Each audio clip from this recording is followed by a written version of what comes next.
Hey, everybody. Welcome to our live The Falcon and Winter Soldier finale spoiler review here from the Geek Buddies. Hey! Look at this guy. Look at this guy. I'm been doing it for weeks. I know you have been. Yes. I'm just trying to figure out. Are you guys doing like a just a hey, we're here? Or is that like a throwback to Andrew Dice Clay? Like a oh, what? No, A is something we did it on the first episode accidentally. Like hey. Oh, okay. So Yeah. is it, I don't know if you're doing a callbaach to like Dice Clay or something. No, man. No. It's all original. This is all organic, Kalinowski. I thought John might have thrown in some De Niro. Like Falcon with the soldier. Oh, oh. good for you, Walker. Good for you. Anyway, welcome everybody to this live spoiler review episode of the Falcon and Winter Soldier finale. We're also going to talk about the entire series as a whole. I hope if you're tuning in, you have seen this thing. We'll give you 2 spoiler warnings here that we're about to get into things here on the Geek Buddies, of course, brought to you by the Outlaw Nation channel as well, and our special guest. And we'll introduce ourselves all around, but our special guest, we'll start with our special guest this time, make it a little bit different. He is a host, he is a pundit, he is an actor, he is a director, a producer, a Schmodown star, and a Captain America aficionado. Mike Kalinowski. Mike, how are you? Gentlemen, how are you? It's been a week, good. hasn't it? It's been a week. I tell you, It's been a week. I've been retired for a year, and now we're back to work, and I don't know. I don't know if I'm into this. I like being retired. Oh, I forgot. That's right. Universal Studios employee as Back well. it open. Yeah, the floodgates are open, and we're back at it. As someone who shares the stage with Kalinowski, I can safely say what he's not doing is working. Oh, hey, McClung, but McClung, you got to say, we make a good team. Yeah, you know, just like on the show. What's a little murder between friends? All right, thanks. I am one of your hosts here. I am the Outlaw John Rocha, writer, producer, and host here on the Outlaw Nation. Now the Geek Buddies to my left, I think. This is Michael Vogel, writer and producer of animated TV shows and movies. And below me, This is Shannon Below me. McClung. I'm an animation writer and a television actor where you may have seen me on Brooklyn Nine-Nine, Silicon Valley, and Modern Family. That's right. And amongst numerous things that I anticipate we'll see you on another Marvel show besides Agents of S.H.I.E.L.D., I think, in the future. I just have a feeling about you, son. You got the goods. We're definitely going to get into so many things here. Thank you all for joining us. First off the bat, already over 270 of you all joining us live. Thank you. Please make sure you hit that like button. And if you're joining us later, make sure you leave a comment as well as the like button. Also, the Streamlabs and Super Chats are open. You see the address right above my head, this side, and then it's also pinned in the chat.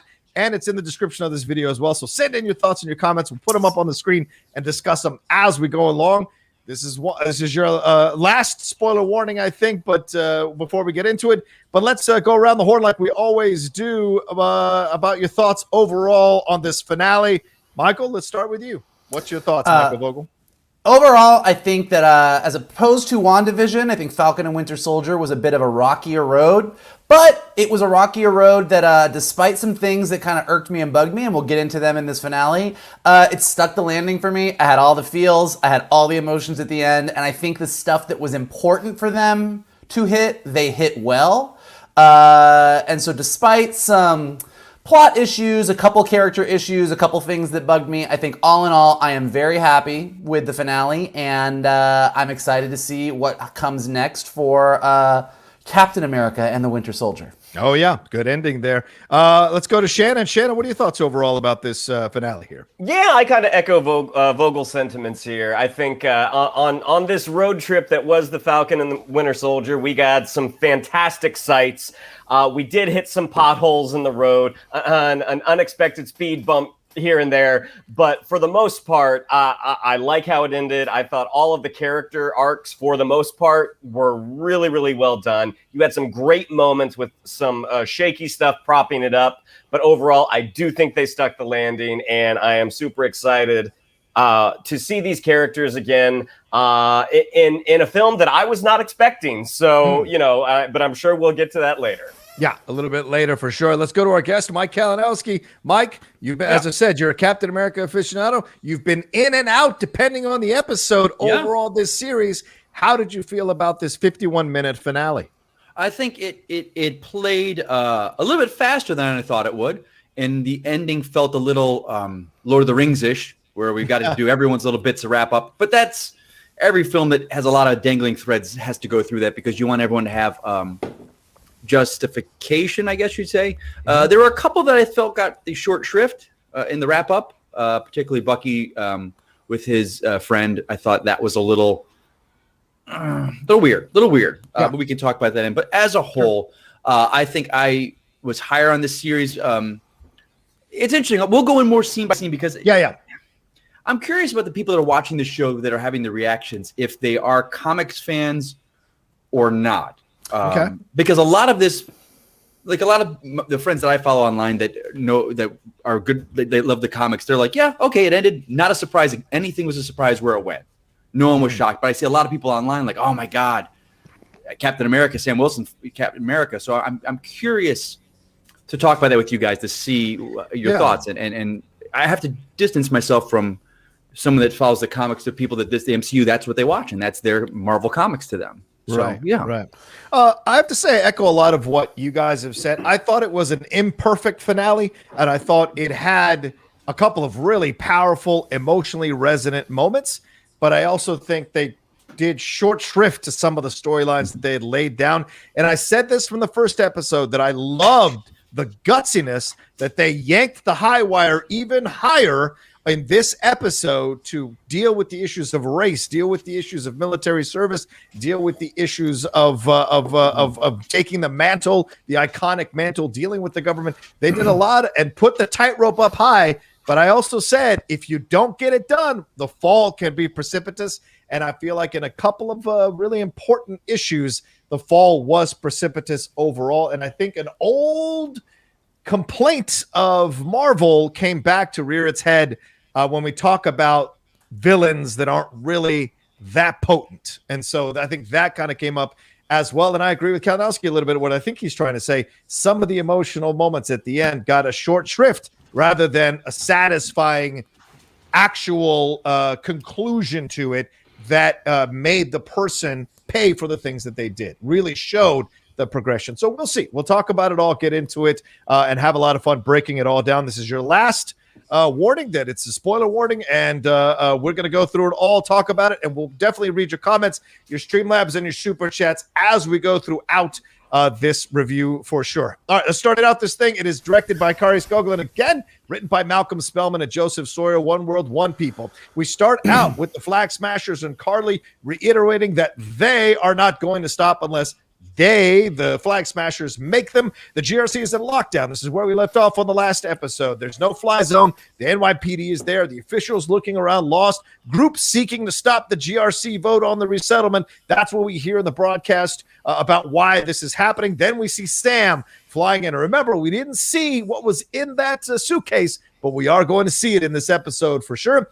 Winter Soldier asks, what's the plan? And there's not really an answer about what the plan is, and we never really do find out what the plan was for these hostages or to save these people. But Sharon Carter is there as a backup. Sam calling in a favor. Sharon Carter is there in a Mission Impossible mask. Kari sees Falcon, then instigates the next phase of their attack.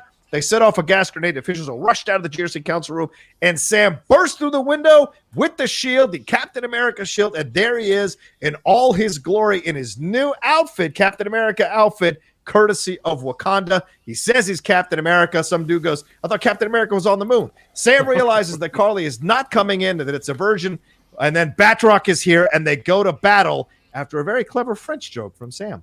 And Batroc comes back and says, robes don't make the man. All right, let's just stop here at this beginning here, and let's analyze this, and let's take a look at this. We get the costume. We get him calling himself Captain America. This is Sam embracing this. Sharon is showing up all of a sudden.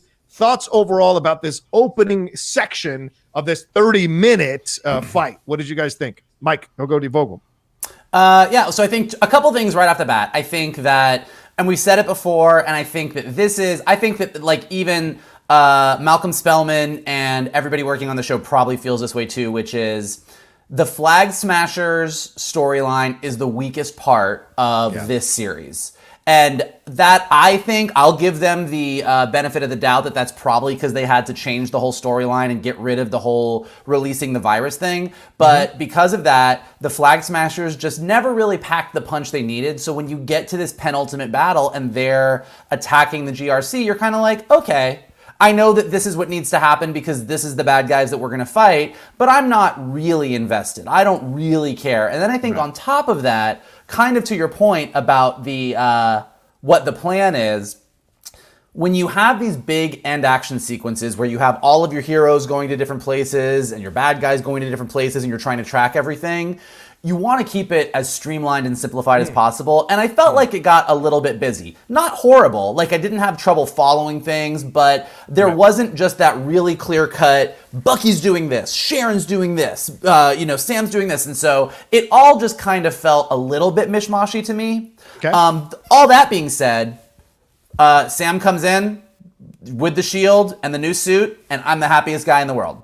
And I think that's the thing, the whole thing that this whole series built for, as far as the emotional arc, is Sam like not knowing if he really is willing to take on this mantle of Captain America. And so despite all of my sort of quibbles with, the action's okay, I'm not really feeling it, when he comes in and he's got the suit and he's got the shield and he says, I'm Captain America, that landed for me. Like that made me feel great. I loved it. And that was really the most important part for me. So even though I kind of felt all of this was kind of like, all right, this is where we're at, Sam made it work.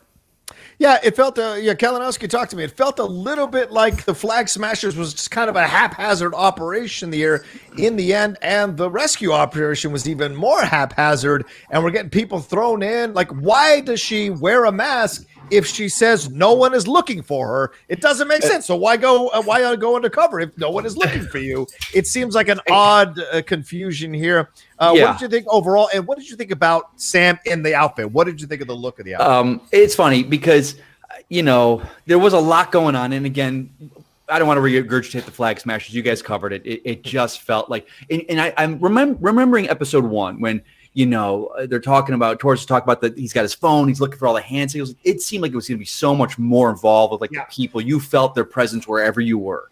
And that kind of got sidetracked. So we can't fault, they did the best they could. I think I was talking to Shannon about this. The Sharon showing up with the mask. I'm like, okay, come on. Black Widow did that mask. And now this is where Shannon and I digress. Yeah. We do different things. To me, Black Widow had it. That shield tech, okay. Okay, shield's gone. That tech is gone. She's got to have something different. Like it strikes me as the MCU version of Star-Lord's helmet. Like once he did that with a thing, went into the thing, every superhero's got that.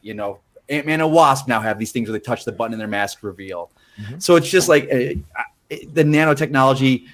I just think as clever as Marvel is, like, okay, Sharon Carter's coming there. Well, throw a wig and glasses on. You're a spy. You just need to use the classic MCU glasses and a hat disguise that they always use.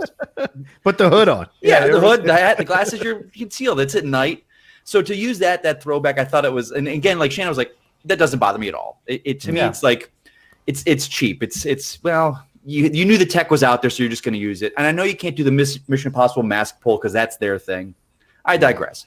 But the Sam Wilson showing up, my God. And I don't think we give enough props, or we've talked about it enough. MCU, I'd say 99.9% of the time, their costumes are so damn good. Yeah. That team.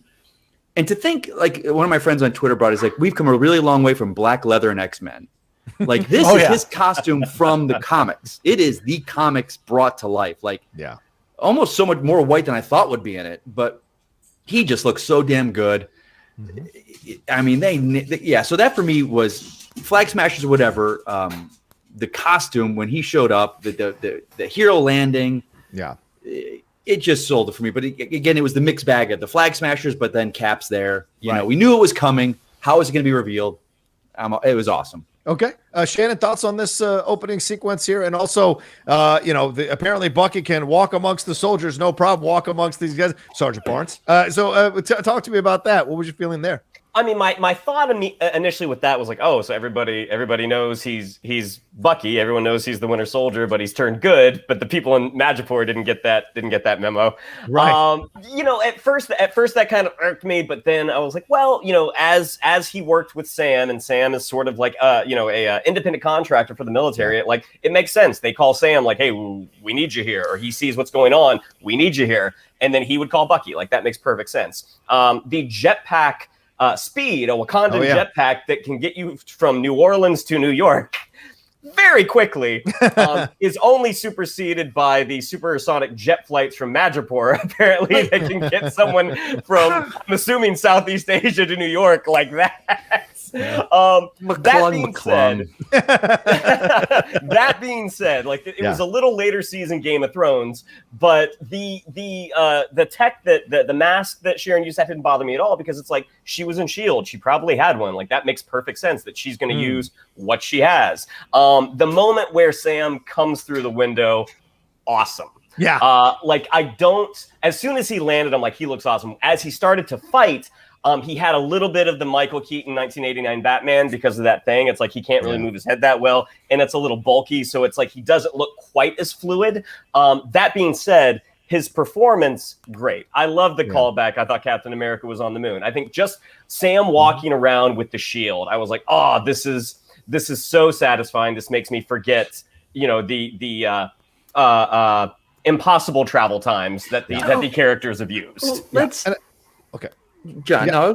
Why are you, like, the travel times? Keep it quick. Let's keep it quick. What does it matter? Well, how does it take you guys out of it, the travel? Like, that's something I'm like, doesn't even faze me. But I think it's all subjective, Mike, because what may take you out of it won't take Shannon out of it. What may take Shannon out of it won't take you out of it. So it's just like it's subjective, the things you hang on to in certain ways. But I'm talking story, the two writers in the room. Like, how do you need a shot of them in the plane? Like, we got to get there. We'll be there soon. No, but like to Shannon's point, storytelling. But it's not. I mean, look. I think that I'll two things that Shannon said that I just want to to your point on the writer thing of it all. So I was 24. Tip of the cap. Well played, sir. Well played. One of the things that Game of Thrones did really well in the beginning of the series is they factored in travel time, and that didn't mean we just had to watch somebody on a horse. Yeah. But they actually had really good character stuff happening while somebody was going from one kingdom, from one place to another, from the south to the north or wherever. And so I think similarly, this is just another one of those check marks on everything was a little bit messy. Does it really bother me that it doesn't quite make sense that Sam went from New Orleans to New York and somehow called Sharon and she got it all the way from Madripoor?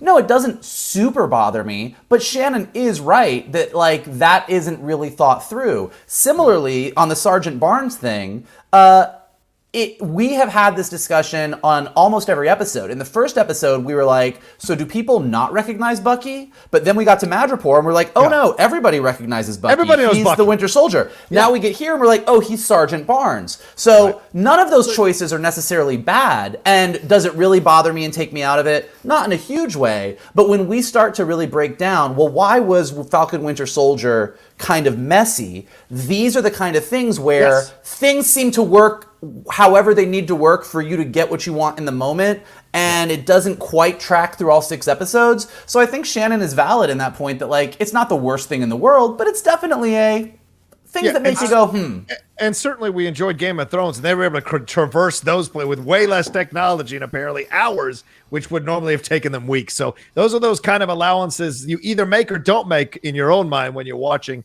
a show. And I think if a show is well constructed, you kind of allow it. And when it isn't, it kind of sticks out. And perhaps that may be an issue with Shannon. But let's keep moving on because I know we got a lot to get to. This is just the first section.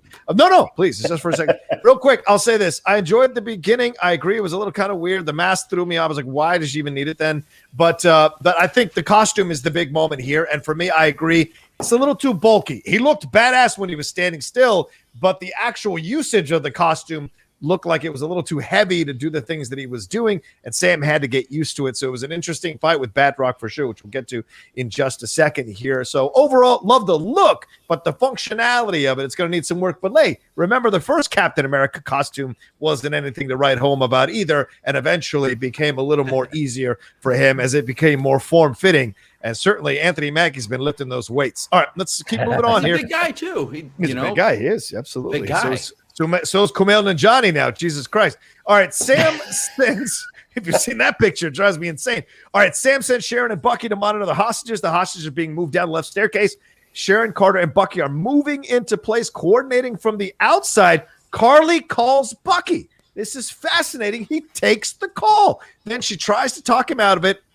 She says, it doesn't matter if I survive this, I'm fighting for something bigger than myself. She says, haven't you ever fought for something bigger than yourself? And I'm thinking to myself, doesn't she have Google? Doesn't she know who Bucky Barnes is? Captain America, World War II, all of this stuff. So really weird interaction there. But then the hostages move to the vehicles, and a bomb lock is put on the vehicles by one of the flag smashers that we've seen previously in a couple other episodes, the bigger bald dude. Sharon witnesses all of this down there in the parking garage. Sam keeps battling Batroc all through this. Bucky tries to counsel Karli and says, you will remember all the bodies that have died under your command. Karli says she's delayed him long enough, and Bucky takes off after the hostages. Sharon says, you had one job, Buck. And then she attaches an explosive device, a.k.a. mercury vapor, on the flag smasher in military garb, which kills him. Then a helicopter takes off with the hostage. Sam eventually gets out of the fight with Batroc. By the way, Sam was kind of getting his butt kicked here, which was a little surprising to me. And how does a conference chair stop the movement of a vibranium Captain America shield? I don't understand that. But anyway, then they go, and then Sam goes after the helicopter. Let's stop there. Michael, you wanted to chime in first here on this? I was gonna say, there's a bunch of points in this episode where I was like, man, vibranium really is strong. This was one of the moments where I was like, except for that plastic chair. That plastic chair is the strongest thing in the MCU. It just made me laugh. It was such like a funny, weird, but it was like in the old George Reeves Superman where they would shoot him with the bullets and he'd be like, ha ha ha, but then they would throw the gun and he'd be like, oh shit. Like that's what it was like. So yeah, a couple things here. Couple things. The Batroc, I do like the symmetry, just like we said in the first episode. I like that they brought Batroc back and Falcon fought Batroc, and now here we have sort of Cap versus Batroc 2.0 that we saw, beginning of Winter Soldier is Cap versus Batroc. Here we have it again. So as much as I thought the fight was fine, not like the best, most dynamic fight I've ever seen, I liked the symmetry of it symbolically. That Sam is now officially Captain America, and the first person we see him fight is who we saw Steve fight at the beginning of Winter Soldier, and I was like, that's nice. The Karli call was so weird to me. What was the logic in that? Anyway, I'm sorry. Go ahead. Well, so I like the fact that you had this moment. And I feel like what they are going for is that we see Bucky doing what Sam has done throughout the series. Is he's trying to reach out to her. He's like, hey, I've been where you are. He's trying to take this moment, and then the big reveal is, oh, Karli was just fucking with you. She was distracting you so shit could go down. And he's like, damn it, I was fooled. But it didn't quite. Again, it just falls under that whole flag smashers. It was like, okay, so you distracted him. I think the most important thing in all of this is Sharon Carter just brutally killing a dude with mercury vapor. This was the first. Yeah. Woo. So this was the first moment where I was like, okay, even if you're going to do this power broker thing, which I think is stupid, what the fuck is going on? And I will say I'm slower on the uptake than other people. I've already seen it in the chat. It took me about 12 hours till I sat up in bed last night and I was like, I think this is what they're doing. And so I don't know, I'll just stay around because we're going to keep bringing it up. If she is not a Skrull, I am going to be pissed. Okay. This is where I started to go, this isn't just Sharon Carter going down a bad path and thinking I don't like heroes anymore and I'm going to become a bad guy and I'm the power broker. If that's as far as this goes, I feel like they did not earn that turn for Sharon Carter. I don't think that we've gotten there with her. I don't like it. Okay. I don't think she's a double agent. Yeah, Okay. but I'm just saying right now because it'll keep coming up as we hit touch Sharon moments. This bitch better be a Skrull. That's all I'm saying. All right. Kalinowski, thoughts on this? What'd you feel? Yeah. The mercury vapor. Shannon and I looked over at him and was like, what? Did she just melt his face off? Melt his face off. Basically did, yeah. Like, Christ. Casually. First of all, okay, why would you, I don't know. That was a weird, we're going to get into Sharon Carter because I got thoughts. Definitely. I love the Batroc Falcon fight because you got to remember, Batroc gave Steve a run for his money. Yes, true. He only threw Steve only kind of escaped that because he threw a bomb on his shield. Remember that they came to a standstill almost. Yeah. Sam's not a super soldier. And we got to remember, Sam is not a fighter like Bucky or Steve was. He's kind of he was a pararescue. So all his skills are nowhere near Cap's level. So it gives him somewhere to grow. So I'm okay with that. It's his wings that give him the advantage, but he's trapped inside. Trying to think what else in that scene. Yeah, the phone call for me. I mean, the phone call. All right. You needed Bucky out of it. You needed him out of it. The scene. Yeah. You had to have him out of it somehow. It just wasn't the right tactic, I feel like. Overall, because why would he take the fucking call? He's run so many missions. I know. He knows what and she's a teenager. What? What do you care if she's a terrorist? Why are you taking a fucking call? It just doesn't make sense. You know it's going to delay you. Yeah. That's I'm with you. Look at me. I'm all flummoxed here because of this. Because there's so much I want to like. Yes, of course. And I do see, for me, the Prison Break back in 3 wasn't as big as this little kerfuffles that's going on here. I'm kind of right. Let's go. What the hell, Bucky? But I did like the whole Sharon. You had one job, Bucky, and he's like, all right, shut up. I know. I'll get on it. Right. And then you see how fast he did get on it. So you're like, all right, they need to hit Bucky out of the way for a little bit. So take a call, Buck. Take a call. Was this a plot convenience, Shannon, you as a writer of action? This seemed like a plot convenience rather than an organic thing that seemed to make logical sense for a guy who's run numerous missions in the situation that he's in. What did you think overall about all this and about Sharon killing a mother effer right in his truck, man? Talk to me. Okay, the phone call didn't bother me at all. And really? Because it really didn't. It didn't take me out of it. Upset about a flight, but we're seeing on screen he's not upset. I didn't interrupt you when you were talking. Can I finish? No, it didn't bother me because I was just kind of like, okay, so she's stalling him. He is still ultimately a good guy, and he's gonna be like, all right, let me see what I can do. Also, of note, the actress that hands Bucky that phone is a friend of mine and Kalinowski's from Orlando, an actress named Jennifer Krista Palmer, who pops up in a lot of stuff that shoots in Atlanta. No, that didn't bother me at all, and the fact that I thought it was a nice juxtaposition between the way Sam talked to Karli and the way Bucky's very cut and dry. Like this isn't gonna work. This isn't gonna work. What do you want to do? I think he's kind of holding.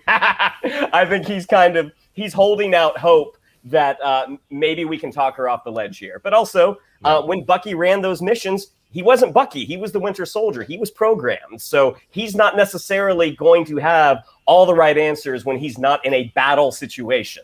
That is still within him, though. Just like he showed it in Madripoor, he can access his logic and his knowledge and his abilities. He doesn't become a dummy. Physically, he doesn't all of a sudden forget how to fight. No. Physically, I think he can, but I think when he's in a negotiation, that's not what the Winter Soldier did. I mean, so he was a blunt object, like he was a tool. Yeah, but it was a smart tool. They wouldn't just send him a go kill. Winter Soldier kill. Like he had to, like we saw at the beginning in the first episode, he had to sneak through this hotel, kill these guys, and then kill the witnesses. So he was very aware of the logical planning of an assassination. Yeah, so for him to be distracted by this seems weird. But an assassination versus a negotiation with an unstable teenager, I think, are two vastly different things. Now, Sam fighting Batroc. I didn't think that was a stretch. I'm like, no, Batroc is probably gonna work him. I have no problem with that. If Sam doesn't have the wings or a shield, that didn't bother me. I mean, again, but I think you can also see the kind of the stiffness and the bulkiness of that costume when you have George St. Pierre, who's kind of flipping all over the place and doing those roundhouse kicks. But yes, and to the Sharon Carter of it all, it was just like, holy shit, she is savage. And it's like, okay, if she does become the power broker, it's like, okay, well, I mean, this kind of fits with that turn, even though I don't think it's the coolest or the best written turn. But if she ends up being something else, and I'm like, yeah, that totally tracks. Something else. I do think the one thing I will say about the whole phone thing, just before we move on, and something I think would have made the Flag Smashers cooler, is the fact that this was just a random person. I think that whenever they like get to the action with the Flag Smashers, it's always like the super soldiers and the masks and whatever. But there's something really interesting that kind of underscores Sam's point at the end that anybody could be a Flag Smasher. Like there could have been a lot more made of as Bucky and Sharon are trying to get people out and like who's a hostage, who's a Flag Smasher, who's not. Right. And to have somebody who's just a random person turn to him and be like, oh, you're Bucky Barnes. And he's like, yes, ma'am, I'm going to help you. And being like, Karli wants to talk to you. Like, they could have actually made more moment out of it that I think would have really underscored this idea that the Flag Smashers had so many more people on their side. Like at the end of the last episode where you saw everybody in the park with their phones. So I think that there was some cool ideas there, and I really liked some of the ideas. I just think it didn't quite get executed as well as it could have. I think that's the overall feeling I have as I walk out of this entire series, but we'll get to that a little bit later. Mike's good point you bring up.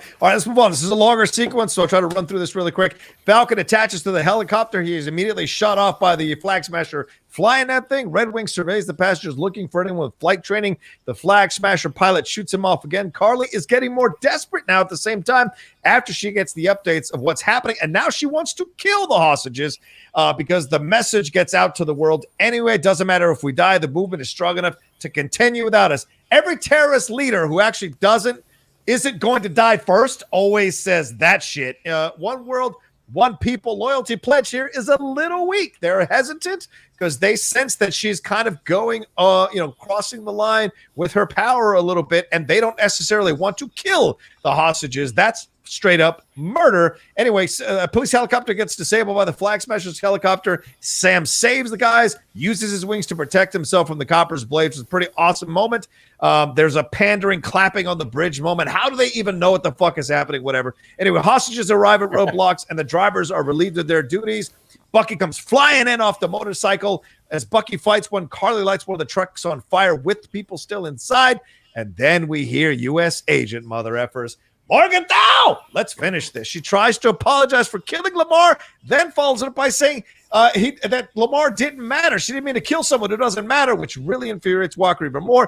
He throws the shield, and she kicks it. Apparently, she's had numerous amounts of special forces training off screen. Again, the shield is on the ground. U.S. agent is down. He's being beaten up by these Flag Smashers as Bucky continues the fight, frees the hostages from the burning truck, and gets a thank you from them. Walker is getting beat up, and he is slipping into his PTSD again. We see the camera get fuzzy. We see him staring at his medals, going in and out of focus, trying to calibrate himself. And then Karli picks up a motherfucking parking meter and starts to wing that thing around at people. Bucky gets pushed off the side, falls a few stories, and then we'll stop there. All right. Well, gentlemen, what did you think about the whole helicopter sequence with Falcon? Kalinowski, I go to you first. And then all this stuff with Walker coming in, with Bucky fighting Karli. Where do these Flag Smashers get their special forces training to go toe-to-toe with someone like Bucky and Walker, who is also a super soldier now? Good points. I'll see if I can answer them. I love the helicopter scene. And I see a lot of people in our chat, and I did see a lot of people online like, dude, another one? I'm like, guys, he's a guy with wings. You got to have aerial combat. He's not going to be fighting jets because he can't fly as fast as like an F-18. Like, he can't. So helicopters, that's the next thing. So you're going to see helicopter fights with them. It's just, I mean, it is what it is. That's his power. It's kind of like Aquaman. You're going to see stuff underwater with boats and submarines because that's what he does. So I had no problem, but I thought it was great. I love the scanning. I love being able to use what was in the environment. The scanning of that, I thought that was phenomenal because this show does that. They do that a lot with other people, with the military. They really show respect for the military. Yes. I don't want to get into a whole tangent about it, but you see so much about like, Hollywood. They're in with the military and everything's pro-military. I was like, okay, not really, but I digress on that whole thing. I thought the fighting was great. The effects, that show really shows their budget, because they really go all out with these things. Looked great. I would have loved to have seen this during the day, but I think there was a choice. Effects are easier to do at night, so they put them at night. The first one was during the day, so night and day. There we go. I love Bucky with this pull, trying to rip the door off, and like he had to struggle with it. It was just a small character beat that I was like, oh yeah, he's super soldier. He's got the arm, but it's still a challenge for him. And hearing Walker pop up, like I mean, I know we've talked about them. I love him in this role. I'm glad we're going to see more of him. I love that he's still struggling, and we don't know where he is with his head when he comes into this. Because at the end of the last episode, we saw what's coming, but there are changes that are foreshadowed a little bit later in the episode.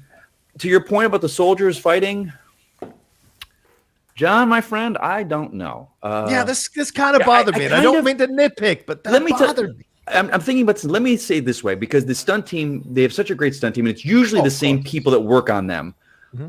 I have a feeling that they need a Feige with the second unit, someone that understands the core MCU, the characters. Like, this person has this strength level, this person has this strength level, this person fights with this style, this person does this style. These people, the super soldier wouldn't give them this. I think you need someone that is versed in the comics, if they don't have it, to help them go, okay, in this fight scene, they would do that, but they wouldn't do this, and that doesn't correlate. I think maybe they do have it. I don't know. It's a little Deus Ex Machina, where it's like, okay, they can maybe make them a little more sloppy. But again, pulling the pit parking meter, just swinging that thing. That's kind of, yeah. But just maybe one scene where they're in the training in Sokovia or whatever, they're going over special. I see what you're saying. Yes. That's all. Just that handles it. That handles it just fine. But I don't know. It just seemed odd to me. She's a fucking teenager, man. She's not going to have fighting skills at the level of someone like Walker, who's got multiple tour of duty medals rather, for his work out in fighting in the field. Shannon, we'll go to you next here. I love Joe Ibarra's comment. He said the mid-credit scene of John making his shield look dope. Dude showed up with a painted trash can lid.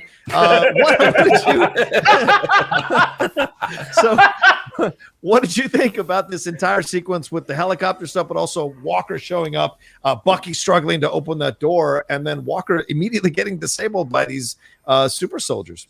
Well, the helicopter scene I thought was awesome. I think anytime you have Sam in the air, because that is his element. And as Kalinowski said, he's not going to be fighting F-18s. Like, that's at least not yet. Not yet. But him versus a helicopter, awesome. Is it a little convenient that one of the hostages happened to have some flight training? 100%. But it didn't bother me. And I think if you had more time, if you had a little more real estate, when he says, put your earbuds in, it's like, I understand you have some flight training. If she were to whisper, like, I've never done this, I've never, like, something to say, like, I am not perfect at this. Like, this is a big deal. It was a little too easy that once he knocked the pilot out, she was able to take the controls and land. Like, I totally get that. In terms of Karli and the Flag Smashers being able to take on Bucky and being able to take on Walker, they've had that serum for a little while. They were the muscle in Madripoor, so we don't know what kind of training they had. Great point. Yeah, Sharon says that at the end. Yeah, you're right.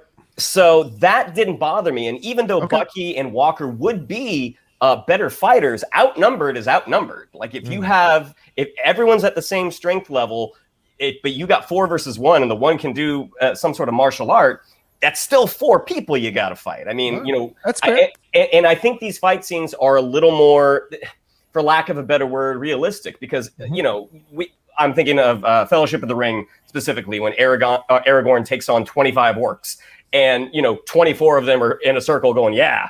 And like, that's not the way a fight would work in real life. They would pile on, and that's exactly what happens to Walker. The painted trash can comment, that was wonderful. Really, really funny. I did like that he had his Medal of Honor on the inside. I almost wanted him to have him on the outside, because I think that just looks a little cooler for some reason, but I understand that's where you need it. And Bucky, ripping the door off, saving those people, that was great. I mean, all of the action I thought was really good, but I don't think Kalinowski's wrong that having some sort of MCU story person there to kind of clarify they can do this, they can do that. I think that would be helpful. But the effects in this show, again, they're fantastic. Yeah. And knowing that we haven't seen the end of Sam on the big screen really gets me excited for the future. Yeah, the chair would have taken them out. That's what Emile says. There you go. Michael,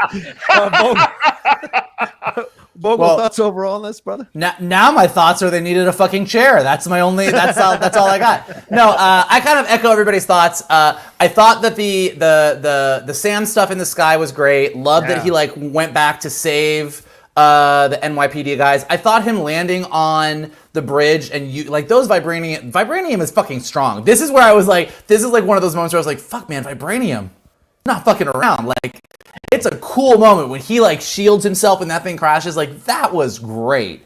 As far as this whole Flag Smashers thing, I kind of agree with everybody. Like, I don't think that it's, when you are getting to know characters, you get to know them through like character quirks, dialogue quirk, but like in an action movie, you also get to know, oh, this is the guy that does the awesome kicks. This is the person that has great aim. Like, this is the thing. And so had they it's a throwaway line. Like, we've spent so much time with the Flag Smashers in these episodes, like hanging out in abandoned refugee camps and having conversations. And those conversations could just as easily have happened while they were practicing. Yes. And Karli saying something like, look, if we're going to deal with these guys, that like took on alien gods, like we got to up our game. And it would have been, it doesn't take up any more space because as opposed to everybody just sitting around in a park or sitting around in an abandoned, like bombed out building, you're practicing. And I think that would have solved a lot of these issues that we're bringing up that people are having with it. Yeah. That being said, John Walker showing up is great. Wyatt Russell's killing this. Like, he's great.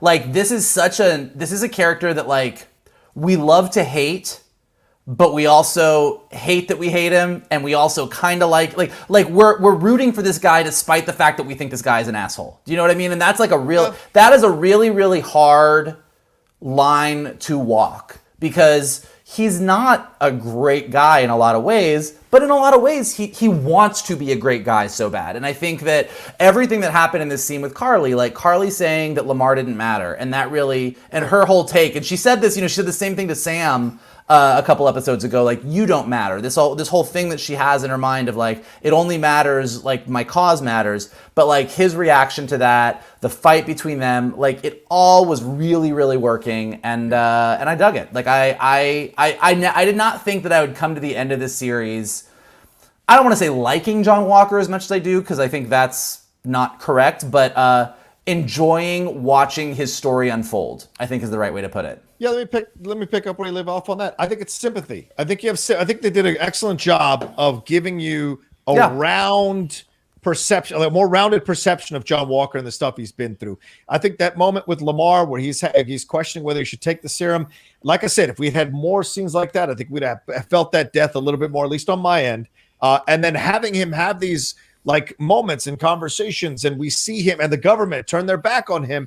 He's a guy who just desperately wants to do something to help, right? And in this moment, he's coming out there and calling him out. I think the show has done an excellent job of making you feel sympathy for him. Should he be getting away with murdering somebody and be able to walk back out on the street? I don't know, but certainly there's sympathy here for him, and he's going to show us what he's going to do to make him even more sympathetic in just a little bit. I do want to address one thing. Some of the fans are calling us out for saying, well, how come you didn't have a problem with the fight in the second episode? Well, let me explain it to you. In that second episode, Walker didn't have super soldier serum in his body, ladies and gentlemen. He was just a regular guy with the shield. That's it. So that makes a difference. So just letting you know. Plus, you're on uneven stuff. You're on a truck. You're uneven. Walker's Bucky's doing his best. So, and that's an outnumbered situation. Bucky was getting worked on the trucks. Like Lamar was not wrong. But like you said, outnumbered. That makes sense. But that's the situation there. So, but I think to that to what everybody's saying, and I mean, there is a little bit of an answer for this too. Is what we're doing right now with this sixth episode is we're now looking back on the whole piece. Right. When we're in that second episode, that truck sequence was a really fun, dynamic action sequence. It looked really cool. And at that point in time, we're still sort of waiting to see where things go. Yeah, we don't know who the Flag Smashers are, how they've been trained, all and that. Now that we're at the end of it all and we kind of see where it landed, we can kind of go back through. And look, it's not to say that I thought the Flag Smashers were a complete failure. I think there's a lot of really interesting stuff there. But it's like looking at those little ways nice that you could just do, and it's like, it's never, a lot of times when you're looking at stuff that doesn't work or that didn't fully work for you, you don't have to go back in and change a bunch of stuff. Oftentimes there's like a little tweak to a scene here, a slight addition here, one little line here, and then you're like, okay, now I feel good about it. Yeah, but thinking back, I mean, and I was, I think, on the fence about this with that whole on top of the semi scene. I think a better choice now is seeing where we was have Walker kind of get his butt handed to him a little bit by these super soldiers. Where now the callback, he goes, "Oh yeah, remember last time? Let's go. Let's do it again. Round two. Point. Ding ding, motherfucker. Let's go." And then he just whoops on him. Yep. But that's that's a small change that would have actually been like, hey, you kicked my ass on the truck, but now let's see how we do. And that would have been your comeuppance. Yeah, you're in my city now. There you go. That's a good point. That's a great point, Mike. Okay, let's go back to Sam the helicopter. As Shannon mentioned, Sam initially gets knocked in the water, comes out of it mad as hell. He communicates with that female official who takes over the helicopter. Sam knocks the pilot out of there and makes the switch. I think it's pretty awesome. But then we go back to Walker and the Flag Smashers. I love the direction here. Walker getting his butt kicked. The angles of the camera, the Dutch angle, the moving around, to convey Walker, who's kind of out of his element, out of his depth yet again, trying to control his PTSD, to focus, to do what he needs to do. He knocks a couple of them out, then goes after Karli. Again, she holds her own, and then she knocks him out. Karli then takes control of the truck with the other hostages in it, drives it off, trying to drive it down off the building under construction. It lingers above the drop. And Bucky's fight continues down below. He sees the truck. So does Sharon, who is now all of a sudden shown up here. Walker has another attack of his PTSD as he tries to kind of focus himself up a little bit more, squints his head, clears his pain of the head of getting kicked by Karli, throws down his shield in a hero moment, and tries to yank the truck back. He is attacked by the remaining Flag Smashers. They all fall down the stories onto the ground next to Bucky. And then at the last second, we see the truck start to go down, and it stops. And it's Sam with the heroic music pulling the truck up at the last second with the help of Red Wing. Bucky helps U.S. Agent up, helps Walker up, and they look up at Sam, a.k.a. Captain America, doing his thing. And then we see this moment. That's the Black Falcon there, I tell you. No, that's Captain America. And then Sam frees the hostages. So let's stop here. Shannon, I'll go to you first on this one.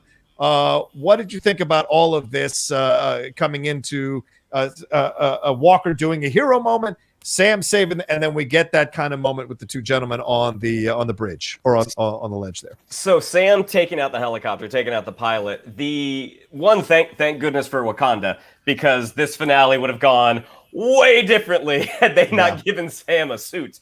I love the function of him having the shield and he's able to launch it forward like he launches Red Wing. And seeing him sort of overhead throw the shield is something we never saw Steve do. And I was like, God, that's awesome, because you're flying, you launch it, all of that propulsion, like wham, like that was a great move, like super cool. Walker having that moment, that was a fantastic moment. I mean, I think Karli's superpower is the ability to say the wrong thing. And Walker reacting, like saying like Lamar didn't matter. I mean, like watching this fight, like he is hell bent on revenge in that moment. And obviously they both have the serum. They're both combatants. You pull back a little bit, and this is an adult fighting a child. I mean, this is an adult fighting a teenager. But that moment where he does make the decision to let go of his vengeance to save these people, like that was an awesome moment. And again, Wyatt Russell just killed it. And the fact that he through no fault of his own wasn't able to complete that hero moment, because the Flag Smashers are sitting there, raining blows down upon him. And then when you see Sam catches the truck, I mean, that was just awesome. And again, thank goodness he's got the little tiny red wings, the little drones that like Iron Man had in Spider-Man Homecoming. That moment that you're talking about that clearly you were not a fan of. I wasn't. I get it. I just wasn't. I actually really liked that moment. Okay. All right. I do think there's sort of a lack of context, because the public does not know, as far as I know, the public doesn't know that Steve gave Sam the shield. that Steve wanted Sam to be Captain America. No, but don't we? Because Sam turns in the shield at the Smithsonian in the first episode. So they didn't say, "Hey, Sam Wilson gave us the shield." They didn't. Right. I mean, we weren't told that. Like, could that have been inferred? Maybe. Fair enough. But the moment that the young guy sees Sam with the stars and stripes saying, "No, that's not the Black Falcon, that's Captain America," I actually really like that moment. I understand it maybe didn't work for everybody, but I actually thought that was a great moment. Yeah, it just felt a little too much. Like, let me get there. Don't guide me there. I'll get there. Trust that you've done enough that I'll understand that moment and the power of that moment. But I get it because we've seen a lot of cheesy white heroes get that same response on a bridge from white people watching it. So I'm not gonna. It's just for me overall watching it objectively, just like them clapping on the bridge. Like they have no idea what's happening. They have no idea what's happening. So what are they clapping for? In this moment too. But if the guy stops a car that's going to hit that shit was happening in 60 seconds. They don't have time to get a news brief to know what the fuck is going on a bridge. Give me a break. I don't think the public sees a car go over and cheers. No, but they were clapping for him being there and being like, I don't understand. How do you have a wherewithal to clap? Like, why does that even occur to you when you're stopped on a fucking bridge? Like, it just doesn't make it. You're more like, holy shit. Like, yeah, go save him. It just doesn't make sense. It's a little pandering that's unnecessary, in my opinion. But hey, as I said, that moment worked for a lot of people. I saw in people's reviews and people comment on social media. So I'm not going to, kind of die on that hill. It just bothered me a little bit. Vogel, what did you think about all this whole sequence? And feel free to tear me apart as well for not liking that moment. Yeah. I mean, I disagree with you, but I'm not going to tear you apart for it. First off, I loved Sam working with that woman in the helicopter to save the chopper. Like, I think this is actually, to me, what makes Sam is like the Captain America of the people. And the fact that, like, Sam's strategy is to find someone in there and be like, hey, check your phone, put your earbuds in, let's talk. I'm going to talk you through this. Let's do this. Like, I just thought that really spoke to me about the kind of hero that Sam is. Yeah. And he's the kind of hero that says, hey, we're all in this together and we can all be the hero. So I thought that whole moment, that whole save, thought it was really great. Super, super into it. And then I really like John Walker's moment. It's the we just saw Bucky go and have his hero moment where he's like, I gotta go save these guys. And then Walker has that choice. He's like, here's this woman who killed my best friend, who just said my best friend didn't matter, and I am so focused on this. And everything we've seen about Walker would say he's gonna get just focused. And that they pull him back and say, no, this is what the important move is. Like, again, it's just layering him as a really complicated character that we can't say is good, can't say is bad, but in this moment, he makes the heroic decision. And I thought that was great. I think I got in a big debate with a couple of our friends about whether or not Sam, with no super soldier serum, can technically lift that truck the way he did. But I will say, well, with the way that's drone jets. Yeah, the drone jets. I agree with all of you. Yeah, I am just saying. So don't yell at me about it.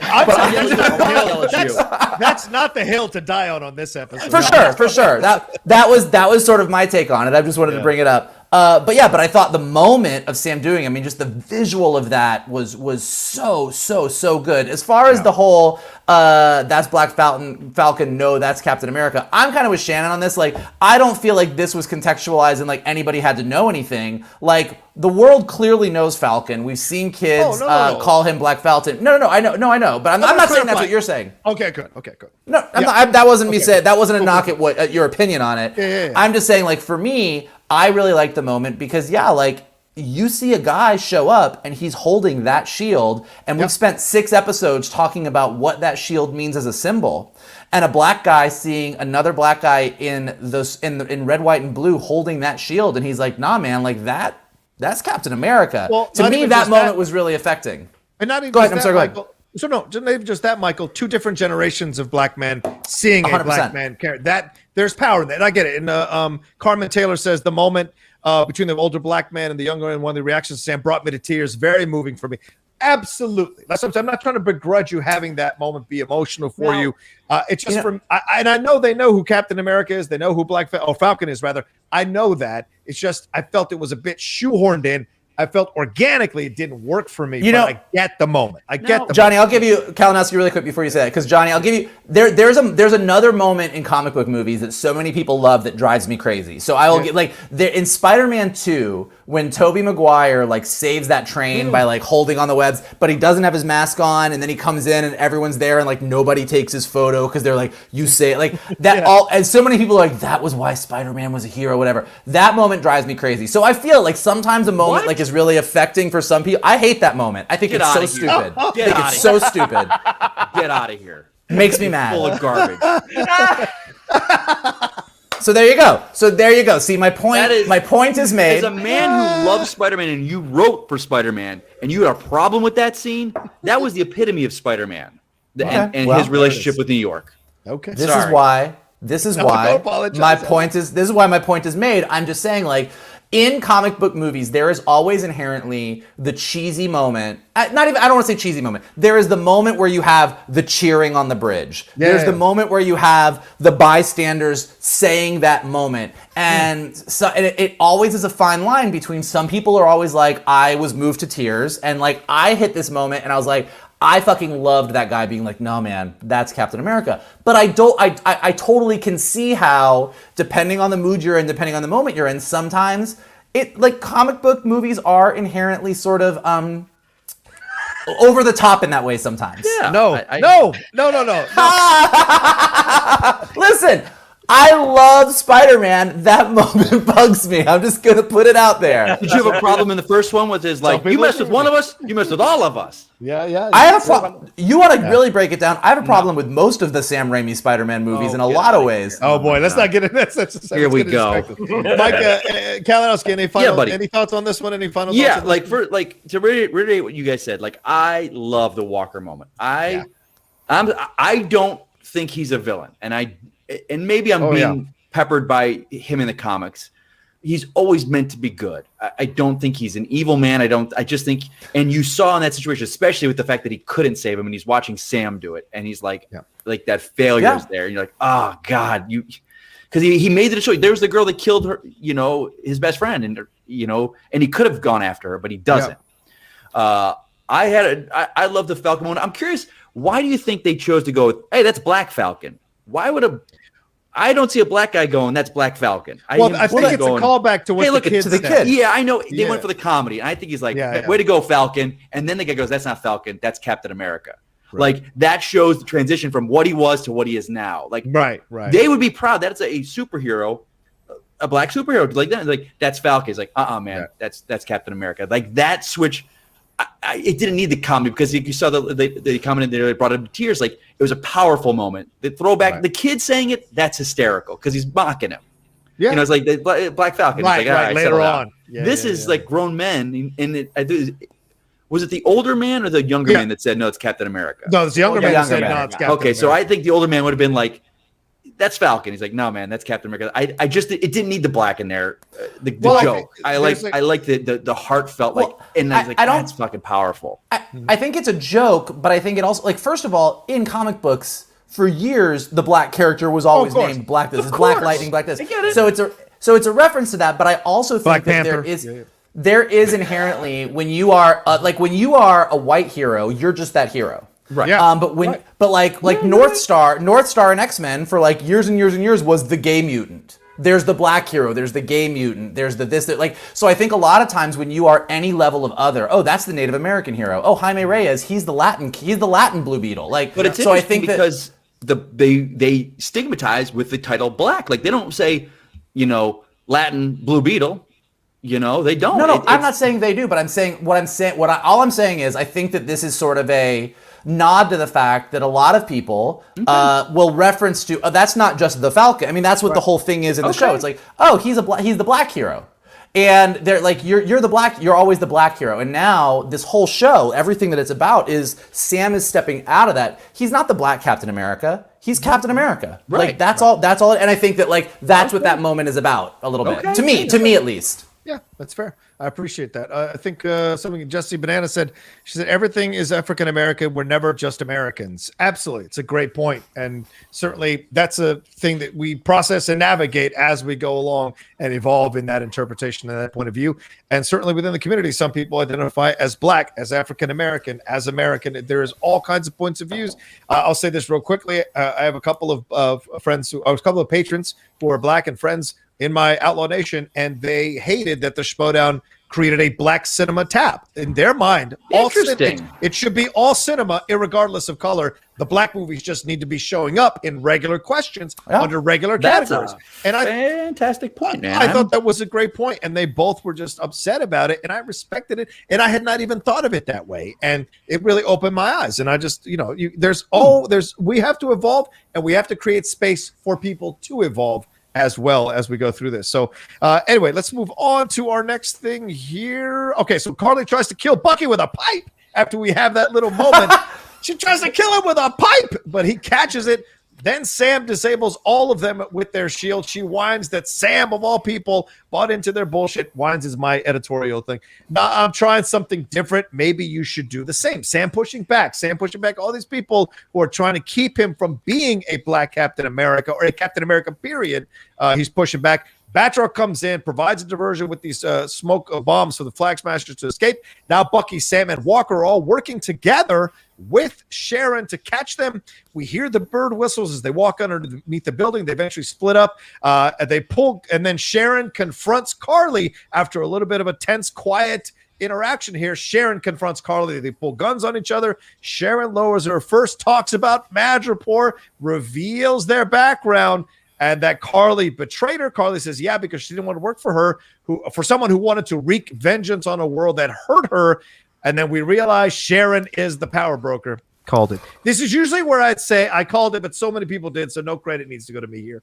Batroc shows up to ask for 4 times his price to kill Karli. Sharon shoots him because she doesn't deal with the terrorists or whatever, and kills him, but she is shot by Karli at the same time. And let's stop here. Okay, so the big reveal is Kalinowski. I was going to go to you first.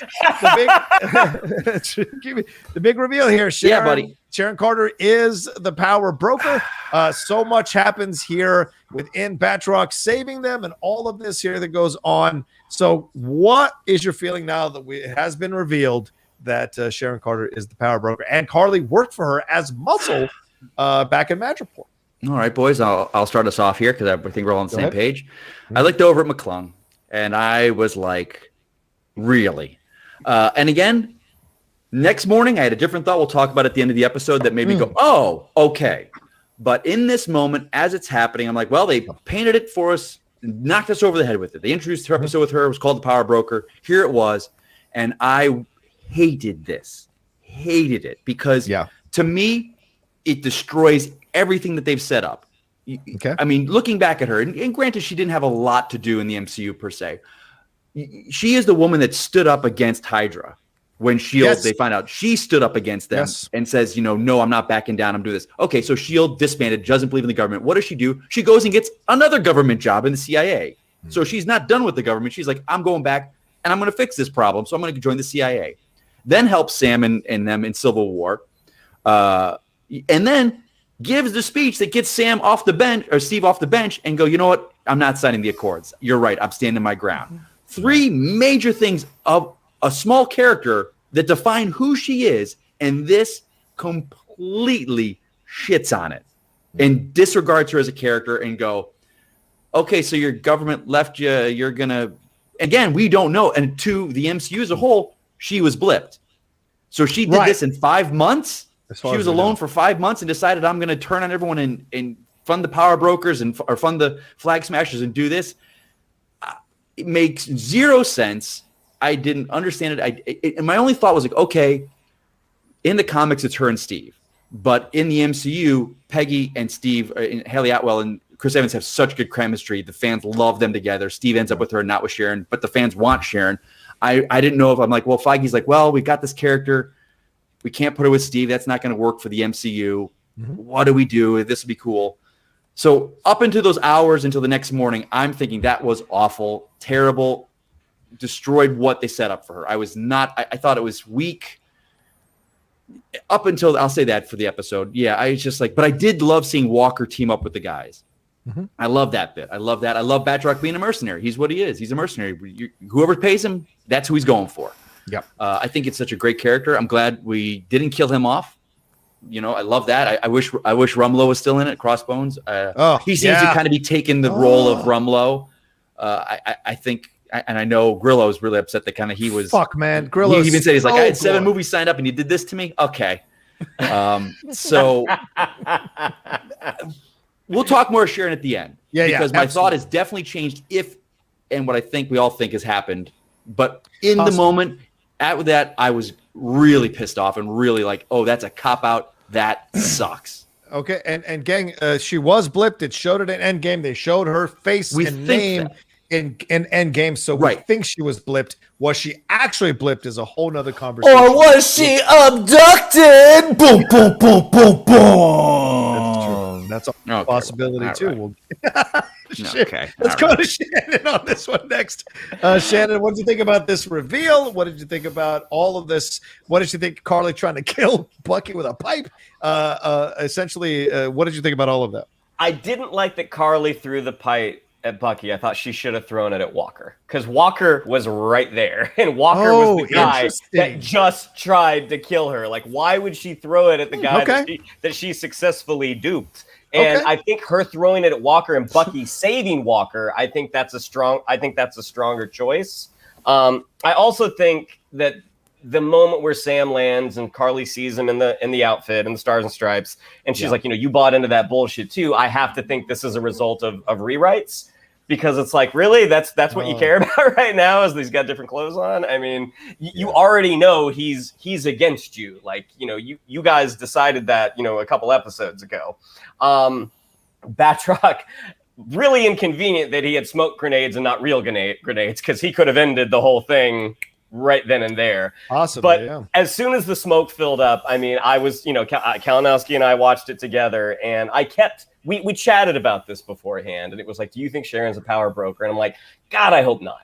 Because one, I wouldn't think that they would reveal it that soon to the audience, but also, I mean, I can't say it better than Kalinowski already did. It's just such a violent 180 from what we know as a character. But it's been 7 years, right? It's been 7 years. If she hasn't been, look, you're not the same person you were 7 years ago. But a lot of people changed their mentality in 7 years. But film is a visual medium. You show, you don't tell. And like just her next thing is when she's saying like, oh, you bought into that bullshit. Like, I can't see my dad anymore. It's like, these are words.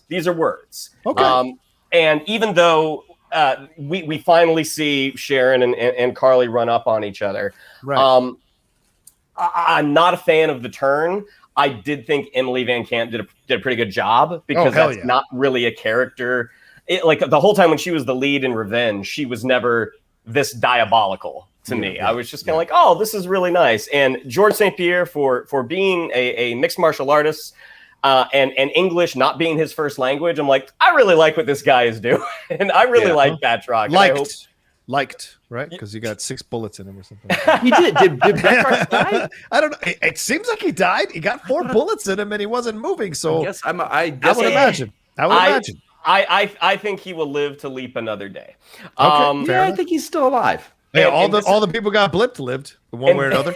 And to the folks in the comments who are saying, well, Ant-Man was up on that list as well, and it's because he literally was in the quantum. He went into the quantum realm minutes before the snap. Right. So that is why that justification works. Yeah. No, he was shot a few times, Andrew. He wasn't shot only once. He was shot like 2 or 3 times. Yeah. Go ahead. Michael Vogel, let's go to you on this one, bro. All of this, the turn. Yeah. So with everything saying, so two things I want to point out. One, to Kalinowski's point, I do like that Walker kind of is with the guys and that the 3 of them are kind of working together. I do think there probably should have been like at least some line there. Like there should have been some moment between them. Like they've not had the best relationship up to this point. This is what I was going to say. Go ahead.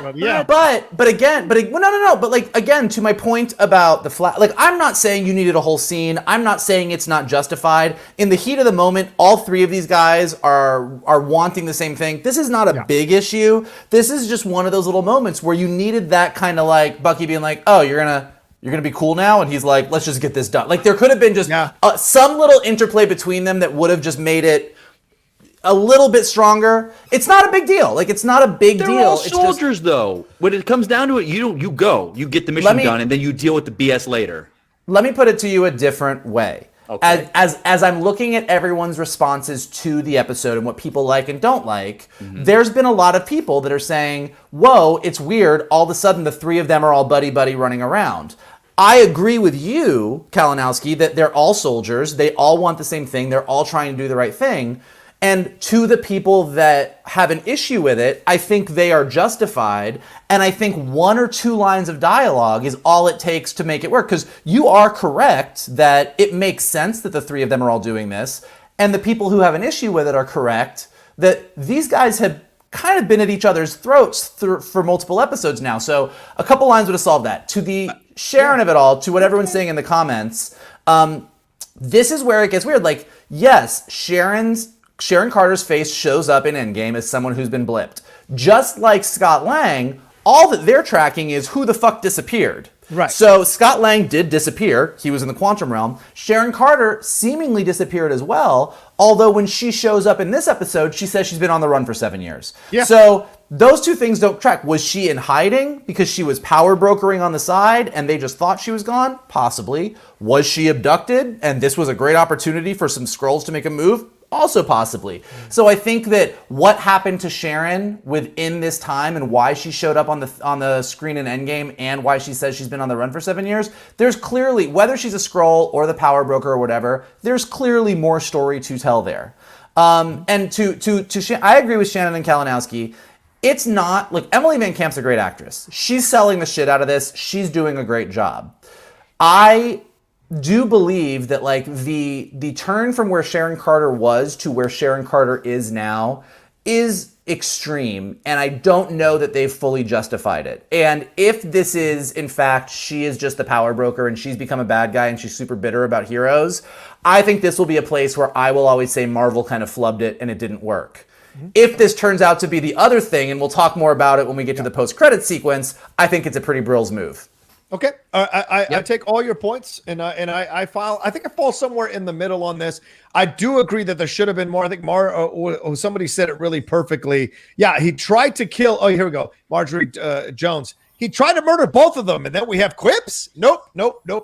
And I agree with you. And no quips. Just get into it. I take your point, Kalinowski. Yeah, soldiers, but then again, it always depends what soldier you're fighting with against this situation. And so I think that he tried to kill Sam literally the last episode. Bucky stopped him from shamming the shield into Sam. So certainly this guy is unstable the last time they saw him. So to have him come in and do all this kind of stuff, it seemed a bit too easy for them to get together to go after Karli and the Flag Smashers. That being said, the necessity of the situation maybe outweighed the need for those lines. I think that's what maybe Malcolm Spellman was hoping for, but I think in the end, a couple of lines absolutely would have solved the issue. No problem. As for the Sharon turn, I think a lot of people saw it coming, so it wasn't that big of a surprise to me, but I do agree with you, Michael, a little bit. They have to legitimize this a bit more, but then again, in my mind, I'm like, but they're playing the long game here, right? Marvel is, so there may be some legitimization coming down the road for what she's doing, and in my mind, I immediately went to U.S. Agent, Julie Louis, Val, Sharon Carter, and Zemo. Holy fuck, man, that's a foursome that could lead to real danger if they accrue more people down the road for an organization. So it's interesting. I get it. They didn't legitimize it. She says she's been around for 7 years. We need to see more for sure. Unless she's a Skrull, then it's a whole other ballgame at that point, for sure. All right, let's keep going. And please keep sending in your Streamlabs Super Chats, ladies and gentlemen. I promise we will get to them once we're done with this review. All right, Sharon plays like Karli has shot her. We never actually see the wound. Another point in the Skrulls' favor. Sam tries to talk Karli down. Even here in this moment, Sam Wilson is being an incredible Captain America. He refuses to fight Karli. He will not fight Karli. He understands Karli's anger, resentment. As a black man, this feeling of being marginalized, of being not considered, of being pushed aside for another situation, for another people. This is something that appeals. It's part of the reason why she says you fell for that bullshit too. She was essentially appealing to his race in that moment. He's trying to talk to them, but Sam's refusing to fight back. She tells him to stay down after she knocks him down. He gets back up again. Then Bucky and John trick the rest of the Flag Smashers, and they're arrested using some app. Walker quotes Lincoln, and then we get the quip here. That's a little again, the shield is on the ground. Karli pulls a gun that is on the ground on Sam, and just as she might be about to shoot Sam, Sharon shoots her. So my question was, can super soldiers die from bullets? I don't know. Karli says she's sorry as she dies, but she doesn't reveal that Sharon is the power broker. Sam looks at Sharon like he can't believe she did that. And then some beautiful images of Sam carrying Karli's body out in slow motion and then flying in slow motion with her body in his arms, essentially carrying a warrior off the battlefield. It's a beautiful image, and then putting her on the gurney. All right, let's I think and then we'll get to this. The Falcon getting all kinds of questions about his name, the flag smashers. Then the government officials surround Sam to thank him and assure him that they will now be taking care of these terrorists. And then we get into a philosophical political conversation about the word terrorist or thug or refugee. And Sam tries to push back on them, saying the GRC is disenfranchising people. And then Sam is getting fed a line that it's a complicated process. Sam talks about the fact that they have a common goal, and so they should come together, and tries to school them on conversations about what it is to be helpless, using Thanos as an example. They come back at him, you just don't understand. And then Sam delivers an incredible line. I'm a black man carrying the stars and stripes. What don't I understand? Every time I pick this thing up, I know there are millions of people who are going to hate me for it. Even now, here, I feel it, the stares, the judgment, and there's nothing I can do to change it. Yet I'm still here. No super serum, no blonde hair, no blue eyes. The only power I have is that I believe we can do better. Walker watches this. Isaiah watches this. And Sam leaves him with this. You can't demand people step up if we don't meet them halfway. You can do so much to end the suffering, but you've got to have people in the room who are the people who are suffering to help you understand how to administer a solution to these situations. You got to do better, Senator. If you don't, the next Karli will be much worse, and you don't want to see that. You people have just as much power as an insane god or a misguided teenager. The question you have to ask yourself is, how are you going to use it? And then Sam walks off. All right. Shannon, I'll go to you on this one first, brother man. A lot here to consume, a lot here to navigate. What was your feelings? You were watching all of this, because this episode led, the entire series really led to this interaction. What did you think overall? I mean, the fight between Karli and Sam, I thought was great. I love that he's sort of accessing that counselor that he is. He's trying to talk to her. He's saying, I don't want to fight you. I don't want to fight you. And all she's saying is, fight me, fight back. And then when she finally knocks him down, she tells him to stay down. I'm kind of like, well, this is the mixed messaging of a teenager. But I love that Sam didn't fight back. That it was very reminiscent of Steve and Bucky in Winter Soldier. Yep. When Steve's saying, I'm not going to fight you. I'm not going to fight you. Sharon shooting her, even though Sharon, this version of Sharon, bad guy, Karli looked like she was going to pull the trigger. So Sharon 100%, I mean, thank goodness she shot Karli at that point. I mean, because, we don't want our new Captain America, we want him to live. Him coming. We want him to live. I agree, John. The very beautiful filmmaking with him kind of, carrying her in his arms. The speech I thought was awesome. I hated that it was in the streets. Like, I didn't like that as a choice. I thought it just felt a little awkward. I get it. Probably served the need for what the show needed. I thought that speech would have worked so much better on the senator's home turf versus in the streets with the people. Like, I want to see Sam in a the suit. Senate. Yeah. I mean, I thought that would have been a much stronger choice. But again, I understand it. I love the cut over to Carl Lumbly to Isaiah Bradley, watching everything that's going down, especially with what we're going to get. I mean, this is one of those scenes that kind of you forgive those potholes, you forgive those bumps in the road when you get a moment like this, and some really, really strong work from Anthony Mackie as well. Certainly. Michael, it stretches the bounds of credibility. A 4-minute conversation in the middle of a busy, loud New York City street that can perfectly be picked up on microphone. But the whole point of this story, of the whole series, was to come to this moment. Did you think they earned it? Did you like this moment? And also the Karli and Sam battle as well?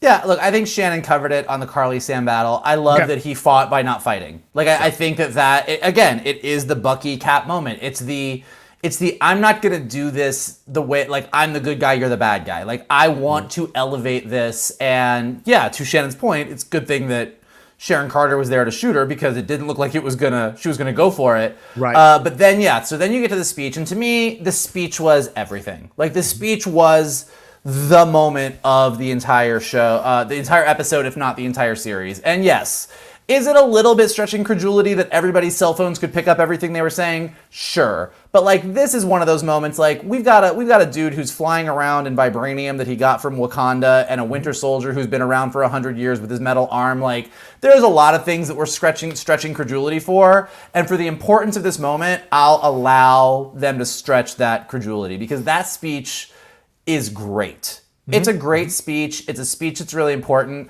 And when he is talking about the fact that when he is wearing that suit, he knows that that half the world is going to hate him for wearing the suit, and he is talking about what it means for a black man to wear this costume. He's not just talking about the characters in the MCU.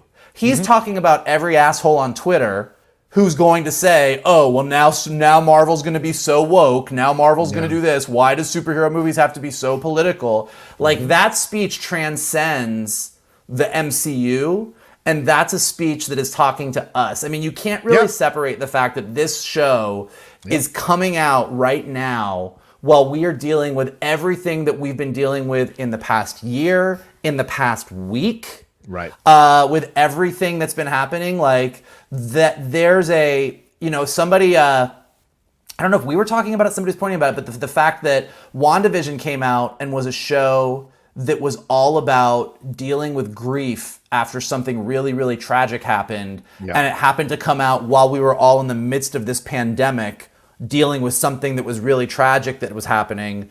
And then they follow it up with Falcon and Winter Soldier, and we get this speech that's all about what it means to be a hero, how race ties into that, what it means, to your point, like the words we use, terrorist, thug, all these things, the way that we use those things so that we don't have to worry about the more complicated issues. Like, this was great. I mean, this is why I love superheroes, and this is why I love comic books, and it was brought to life in this speech. Yeah.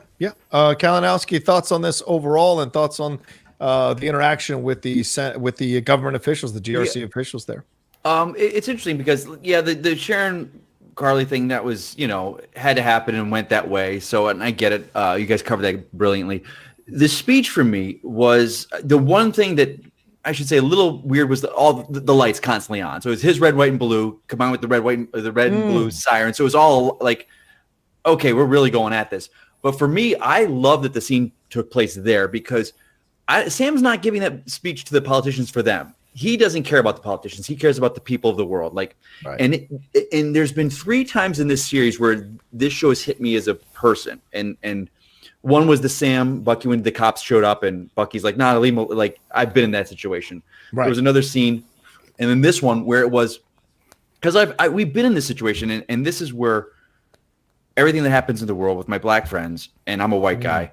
And you want to say, your first thing is like, what can I do? And then my black friend's like, it's not our job to educate you on what it is. Find out on your own. But then there's others that, like, I appreciate that. This is what it is. And there's the different levels of, some people are tired of telling their white friends what to do. Others are more understanding of the blindness that I have to it. So this scene to me was, Sam is they do such a good line with Sam of walking that line of being a black man, but also being an American. Yeah. And making it about everything. He's like, you got to step up to the plate. I got to step up to the plate. We've got to meet. Doesn't he say something about meeting halfway and meeting together?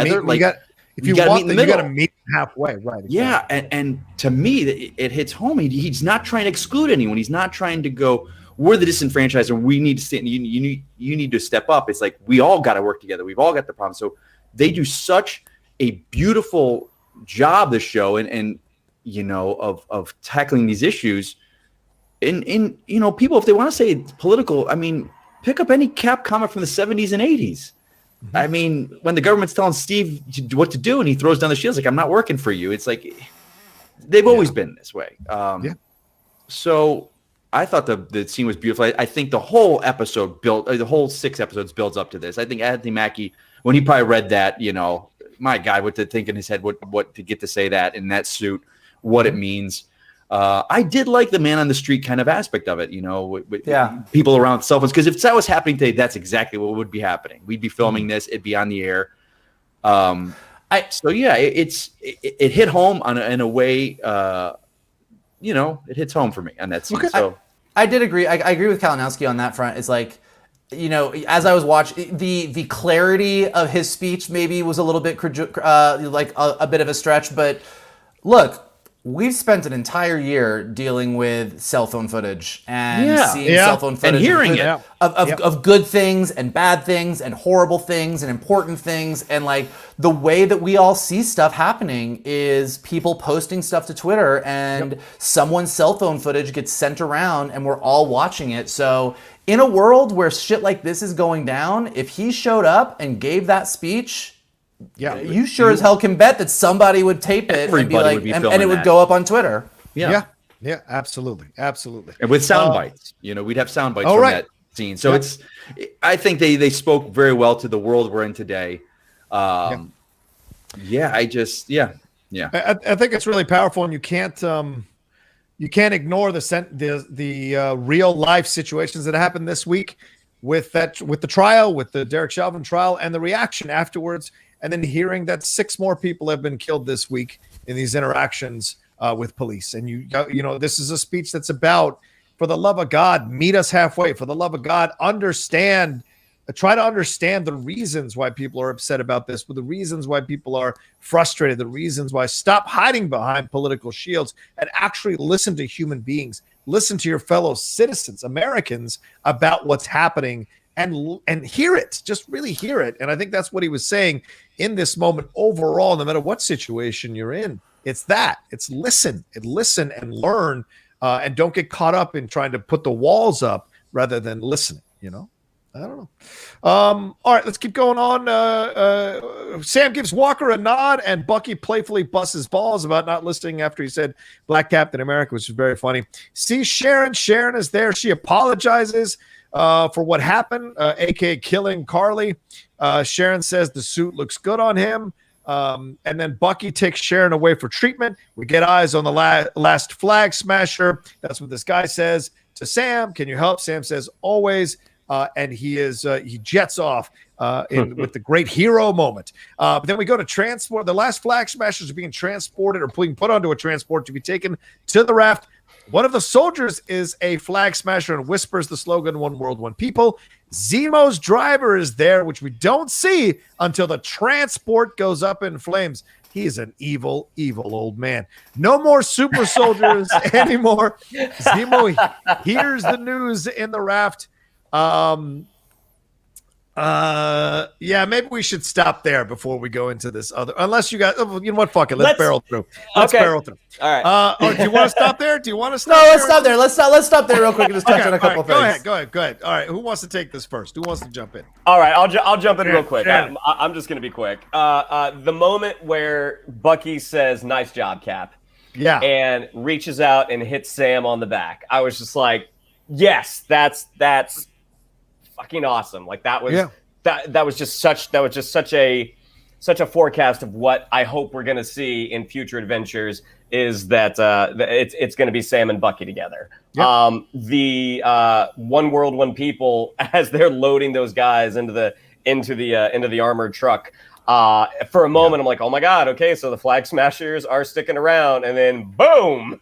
And Oznick kind of nipped that in the bud. And just to go back, the guy that thought Captain America was on the moon, the fact that he's the one that calls Sam Cap, and you get that great takeoff. Like, that was all fantastic. I'm excited to get to this next part though. Okay, all right, Michael Kalinowski, what'd you think? I mean, a little shades of Hail Hydra with that, with the underpinnings of it, but it worked. The Bucky Falcon, it's just what it is. We wanted that, and especially coming from, in Civil War, it's like when they're tied up by Spider's web. God, I hate you. It's just this nice natural evolution of their friendship to the point where it is. Blowing it up. Are we talking about Zemo on the raft yet, or is that the next scene? No. It is the next scene, but like we can did just, we just cut this off moment. it, or? Yeah, we cut off it there. They didn't want to go forward with that. Okay, we didn't go forward. All right, we'll get into it. It all tied together, but we cut off. Yep. Okay. All right. Yeah. You know. Well, no. I'm sorry. We did get that. Zemo hearing the news in the raft. Yeah. Go ahead, Kalinowski. Gotcha.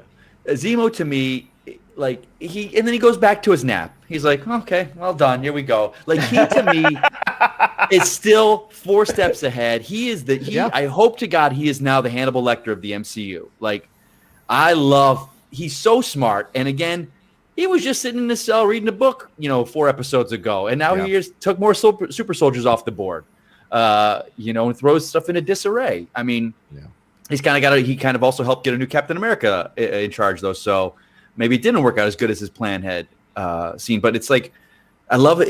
He ended up where he was at the end of Civil War. He's back in jail, but he doesn't care. He's like, okay, here we are again, and we're going to go from here. So he's such I see it in the chat right now. He's the MVP. He really is. And they didn't kill him off. Marvel has a tendency to kill off the villains.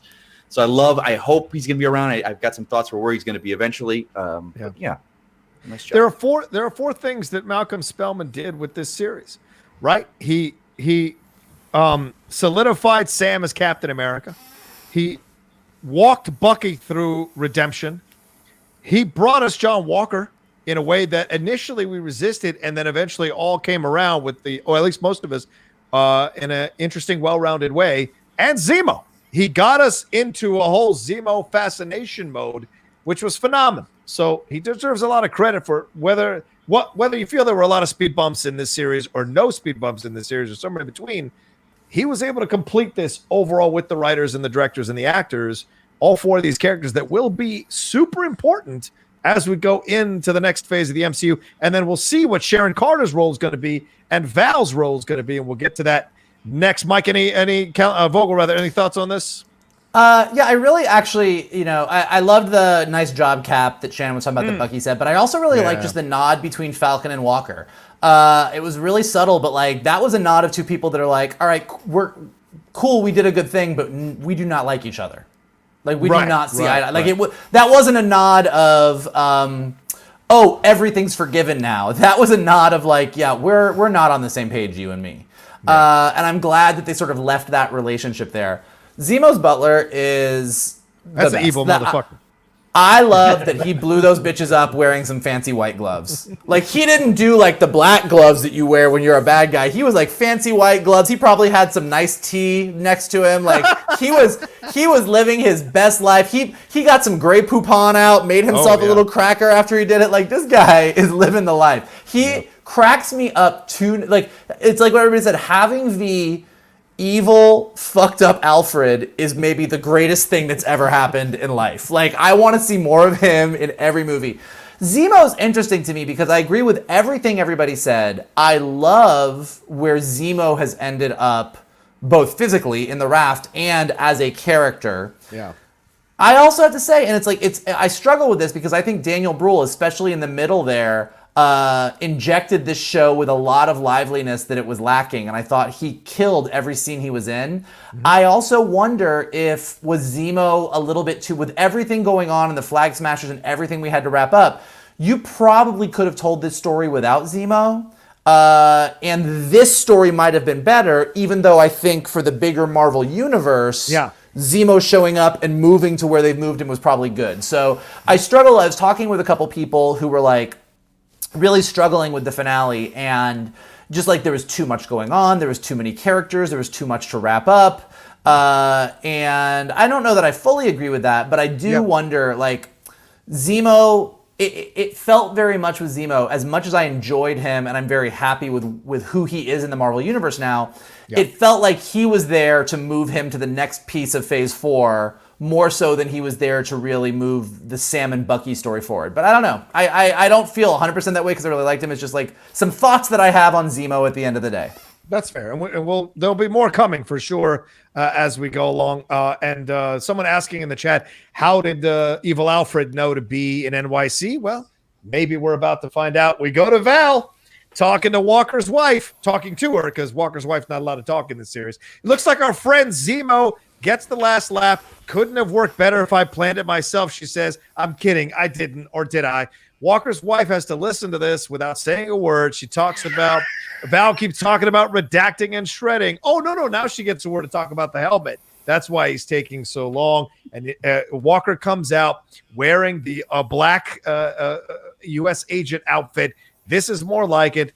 Val says things are about to get weird. We're not going to need a Captain America. We're going to need a U.S. agent. Then why? I'm confused why they're so happy. They're so happy. He fucking just killed a guy. He's on PTSD, but they're fucking happy because he's got a new outfit. I'm just, in my mind, I can't make that make sense.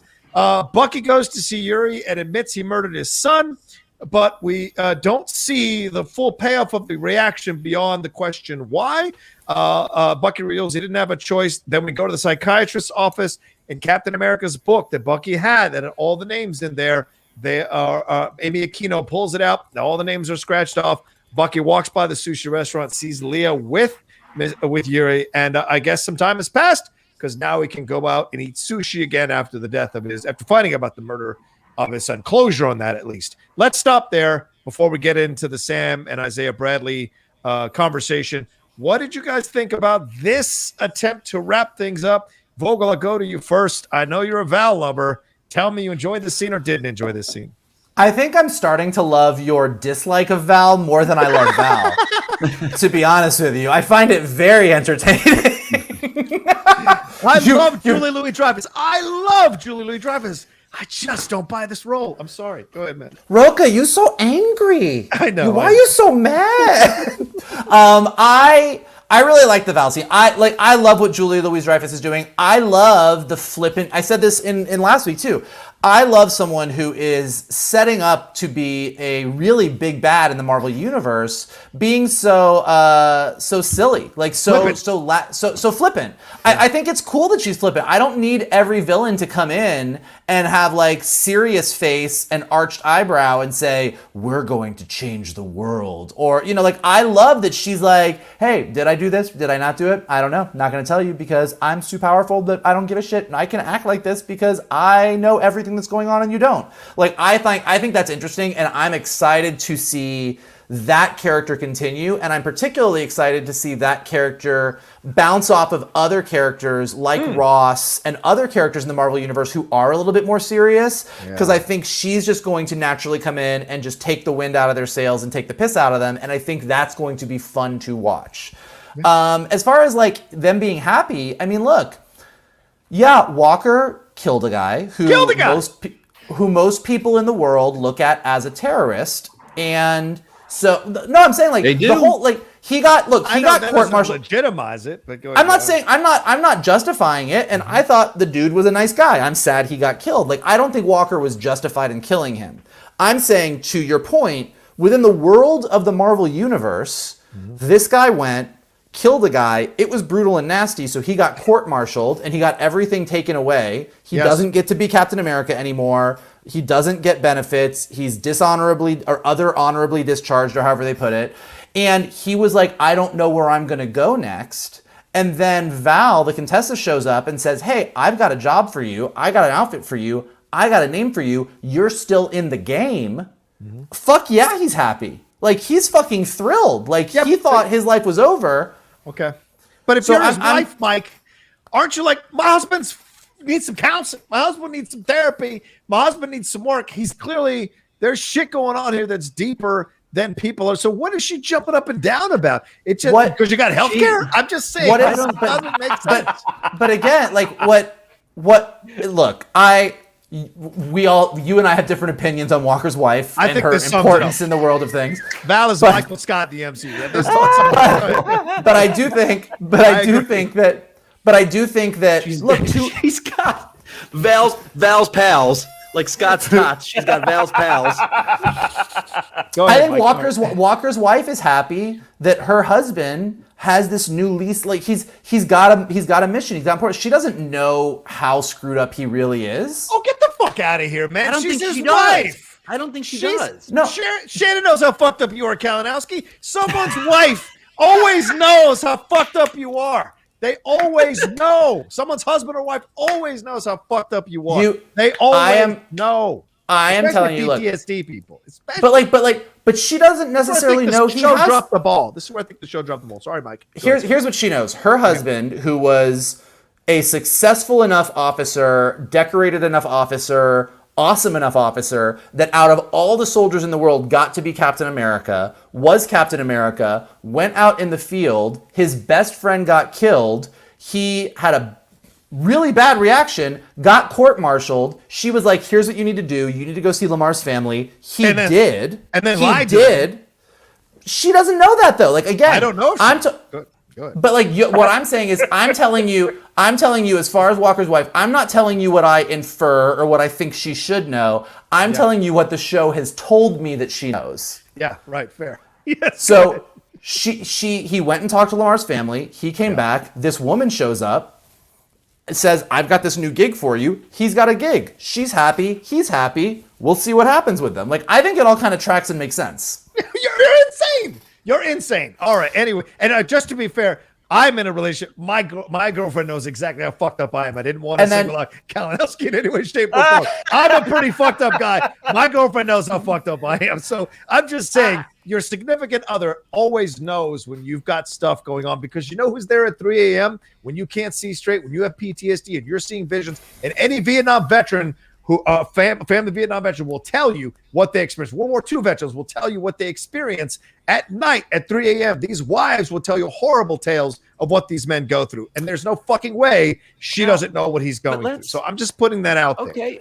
But she might reality. If we're going to complain about flight plans, I'm going to put this out there. So she might, but this might be something they're saving for down the road. Like, we might get to, whether it's in Captain America 4 or Falcon Winter or Captain America Winter Soldier Season 2 or wherever U.S. Agent's story continues, we might actually find him waking up, having nightmares, doing whatever. That might be part of the story. She's totally Mephisto, 1000%. We just nailed it.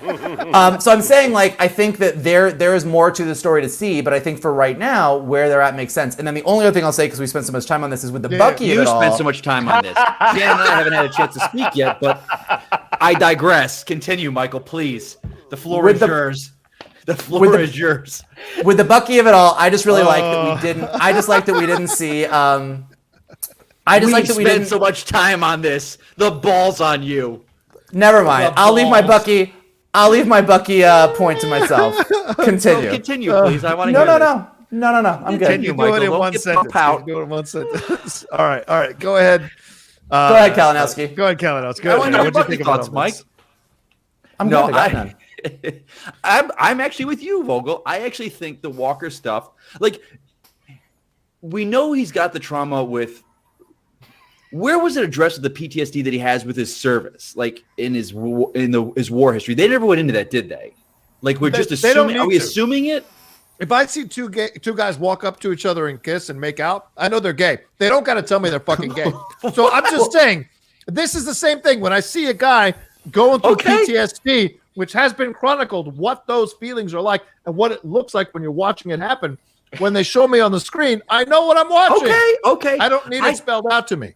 Okay, I just think, I think finally they're happy. Like he always wanted to do good, and I think this is his chance to do good. And now he's not. He doesn't have the shadow of Steve to live under anymore. Yeah, all right, fair. You know, he's not trying to live up to Steve Rogers anymore. He's his own man, U.S. agent. He's his own name. I think his wife knows that. You know. He doesn't have anything else. His service is his life and doing good and wanting to do good for his country. So now he has that opportunity to do so. And whether we think that this is going to setting up Thunderbolts, I think this is going to put Walker in an incredible position where, especially if he's in charge of villains that are trying to do good or whatever they're going to do with him being the leader of this, which it seems like what they're doing, that is fascinating to know where he's going to be. Oh, I'm interested in where we're going with him. I'm absolutely interested. I just wanted a little bit more because I think that actress is a good actress. I think there's just could have been a little more trepidation. Yes, the actress playing the wife. A little more trepidation. That's all. Sometimes a role is just, in the film to just go, he went that away. Sometimes they're just there. I think we'll see more of. I mean, I hope to see more of her and to see his home struggle. So we don't know what is at home, but seeing her so happy for him. it's just like that's what he was meant to do. For him, he's meant to be a soldier. That's his life. Yeah. We all have those things. I was meant to do this, and if I'm not doing this, who am I? Like I've had those thoughts. Like talk to Shannon. Like if I don't act, what do I do? Who am I? This is my career. I can't give this up. That's the only thing I'm happy doing. Like Walker, a soldier. That's what he's the happiest doing. Is he great at it? Yeah. But also it sets him up to see where he goes. Yeah. So the Bucky stuff, and this is where I had some issues in Bucky's story. To me, like he goes to the man and then they just cut.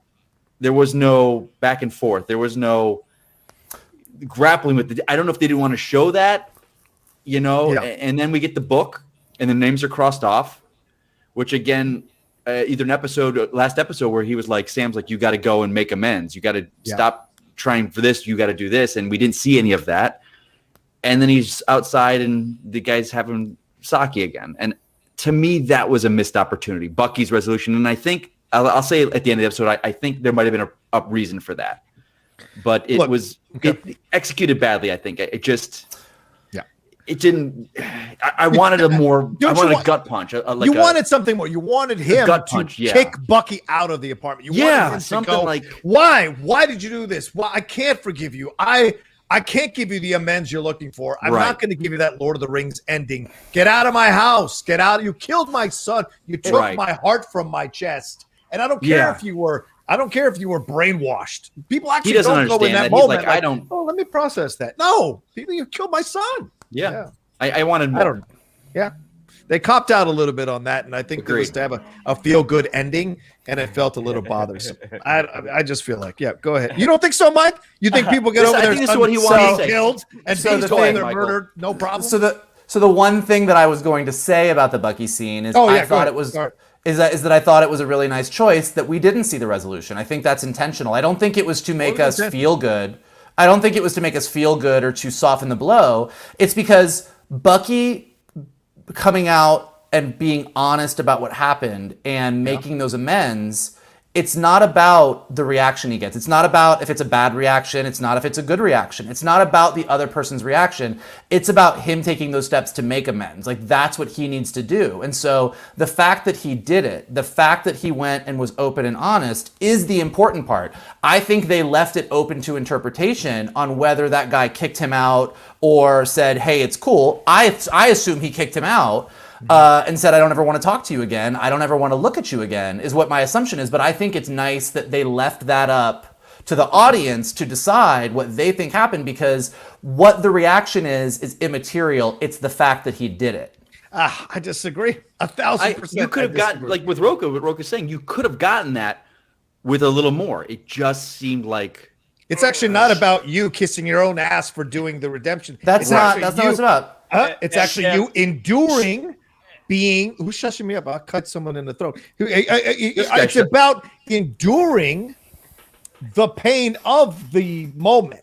It's about you getting the recompense for what you did. That is what it's about. What it's about. You might get that. You might have to endure that. You might have to endure someone yelling at you. You might have a beautiful moment where someone says, I understand. You don't know. The point is when you go into those situations, you don't know what the moment's going to be. And I think, as Shannon will now agree with me, that was what the point was. All right, go ahead, man.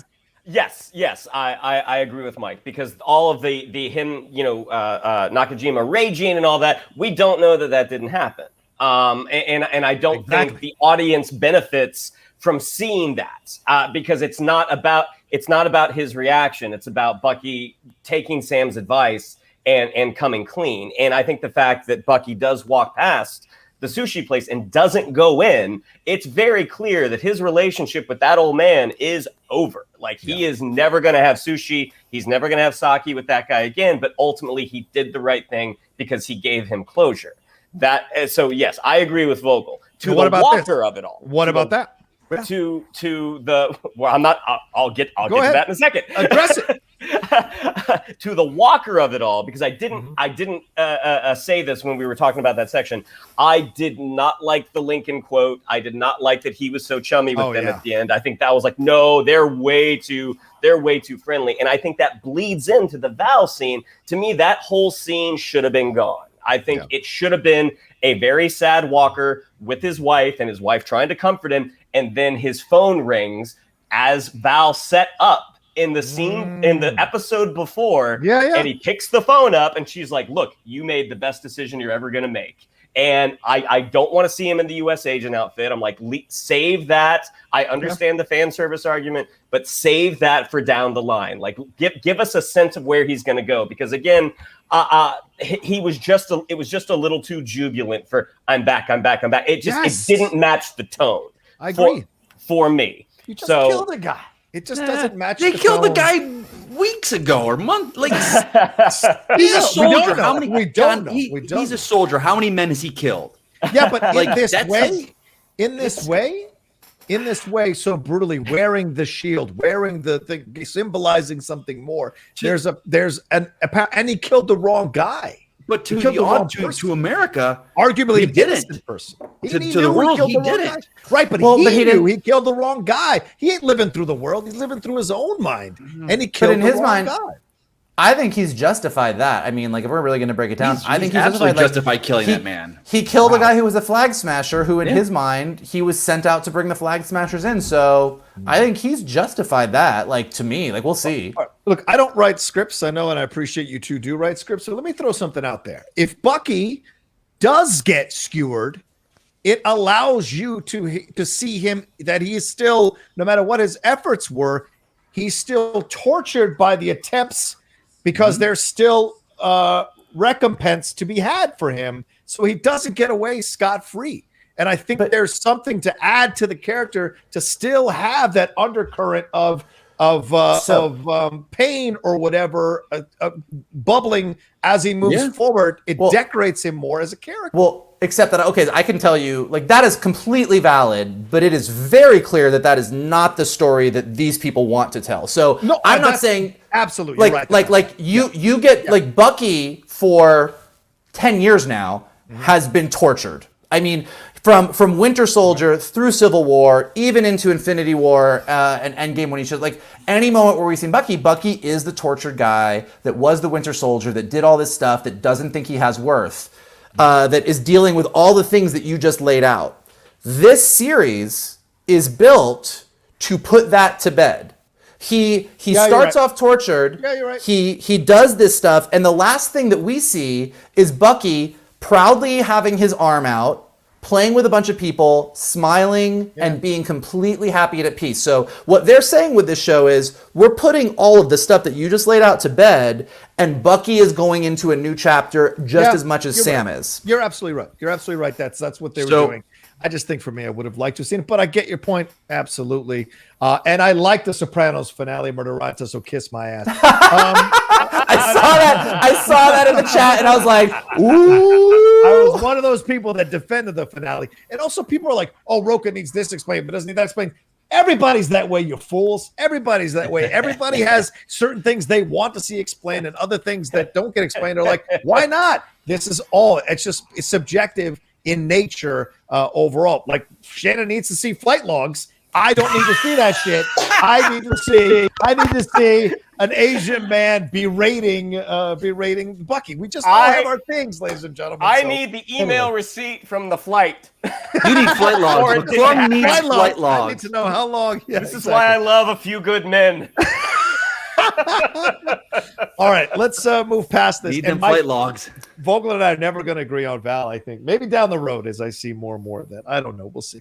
All right, so let's go to this really poignant ending of almost ending of the show. Sam goes to see Isaiah Bradley. The soon-to-be Patriot opens the door and calls Sam Black Felt. There's a little dig, and then Sam slaps him back with, you need to learn some manners. He had a deeper bass in his voice this time around, which I appreciate. Isaiah walks up, says he ain't a Falcon anymore, but he's still black. They have a conversation here. Isaiah says he watched him on the news, says the GRC is standing down, so he must have done some good. And he also, and then unicorn, unicorn, there you go. And there's a moment, and he says, I ain't gonna lie, you are special. You ain't a Malcolm, Martin, or Mandela, which I thought was great. But and then he says, yeah, but so a black Captain America fight you taking on ain't gonna be easy. And then Sam has these are great lines. By the way, I know at least me personally, I know I kind of ding it for some of the story shortcuts, but some of the dialogue in this entire series has been so incredible. And I love this from Sam. He says, Yeah, I might fail. Shit, I might die. We built this country, bled for it. I'm not going to let anybody tell me I can't fight for it. Not after what everybody before me went through, including you. And Isaiah kind of takes a moment and then goes, shit, I almost bought that. And he says, man, do you ever lighten up? And then Patriot, or soon to be Patriot, responds, no, man, no. And I love the shot of 3 generations of essentially super soldiers, not super soldiers, but Captain America, so to speak, or representative of Captain America, all standing in that backyard. And then Sam says, why don't you get washed up? I want to take you someplace. Sam takes Isaiah and the soon-to-be patriot to the Smithsonian and walks him towards the back area of the Captain America setup that we've seen since Captain America in a while. And then there's a section for Isaiah in the back. There's a sculpture and a plaque. I'm not going to read what's on the plaque. You can find that online and images. Very, very moving moment. Clearly, it's been some time. You'll build a statue overnight. So clearly, it's been some time since they set this up.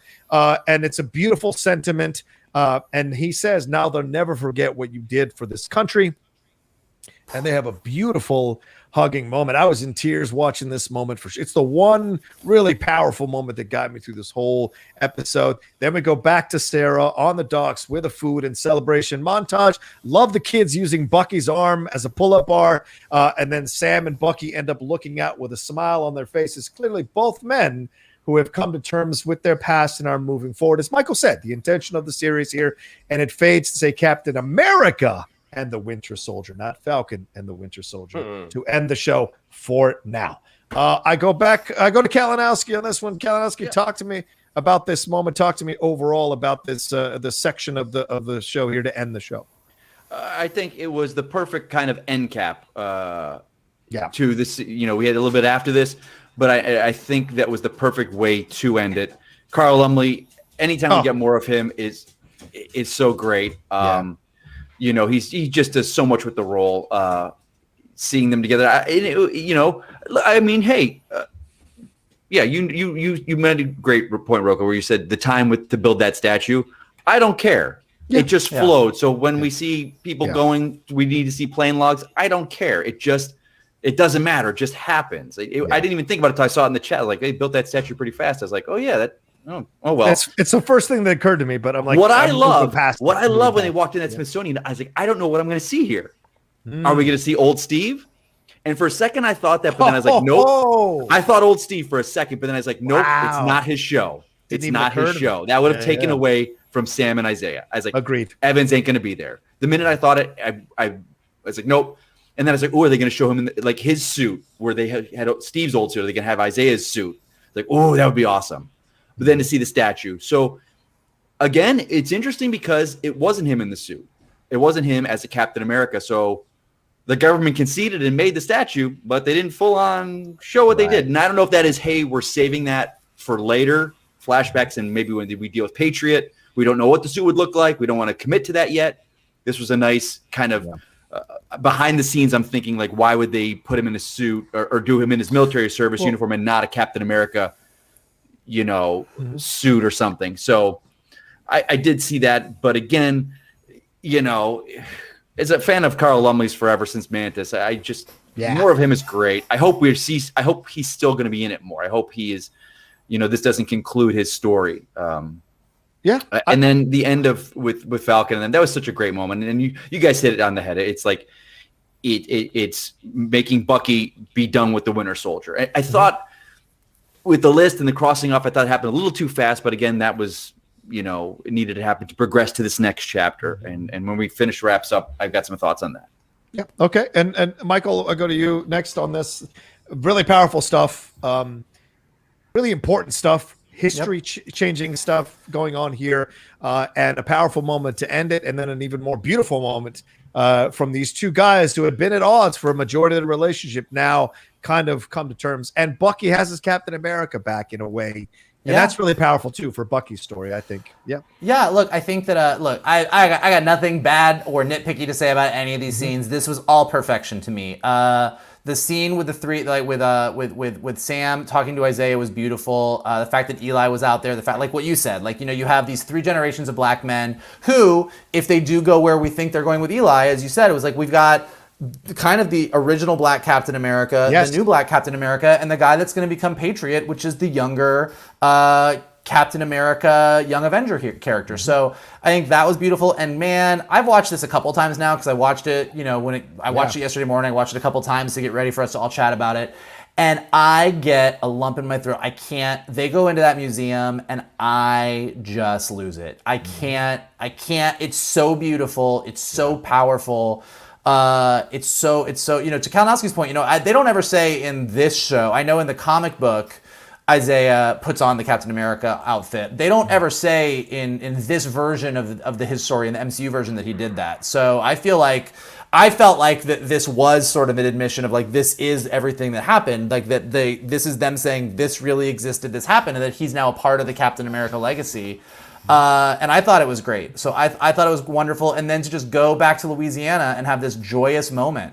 It's like we were just saying, to see the two of them together, to see Bucky just so happy, so at peace, to see Sam there with his family, and then to have the two of them together. And then when it said Captain America and the Winter Soldier, I mean, I was like, wow. And this is what I mean by, we got to the beginning of this episode and we were nitpicking all the moments and flight logs and everything. And like, there's things in this show, as Shannon said at the beginning of the review, like there was definitely potholes along the way. There was things that didn't quite work, could have been smoother, could have been worked out better. It wasn't perfect. But when you stick the landing like this with these characters, where you say such powerful, important things in the show about race, about where we are in the country, and you set these characters up in a way that we are all 1,000% on board to go see Captain America 4. Like, they really did stick the landing. Yeah. I like this comment. Bucky got invited to the cookout, literally. Yeah, he really did. Prodigal Son is a great point. Shannon, what do you think? Someone mentioned in the chat, and get your thoughts on this, Shannon. Michael and Kalinowski both mentioned that, well, the statue wasn't him in the Black Captain America. Maybe serving the country, and maybe his military uniform was more representative of who Isaiah Bradley was, instead of being forced this serum into his body without his will, leading him to be, in essence, a Black Captain America. So one was his choice, one wasn't. Maybe he felt that, maybe Sam felt that was the more appropriate decision to see him in that, because it doesn't bring images of negative interactions that he had. I don't know. What do you think about it overall? I mean, that's certainly possible, but also I think, as Vogel pointed out, like we don't know that he stole a Captain America uniform to go rescue these guys. Right. Also, as we saw in the comics. Yeah. But also I think the reason there's a statue instead of photos is those photos would have been destroyed. Any evidence of him, my guess is that would have been either shredded and burned, or it is under lock and key where you can't get to it. So Isaiah said some people don't want to know about the stuff I did. I could get in trouble. He did say that. Yeah, good point. Yep. And I think there's just something very noble about that gold statue of him. And Carl Lumbly, I mean, that man does.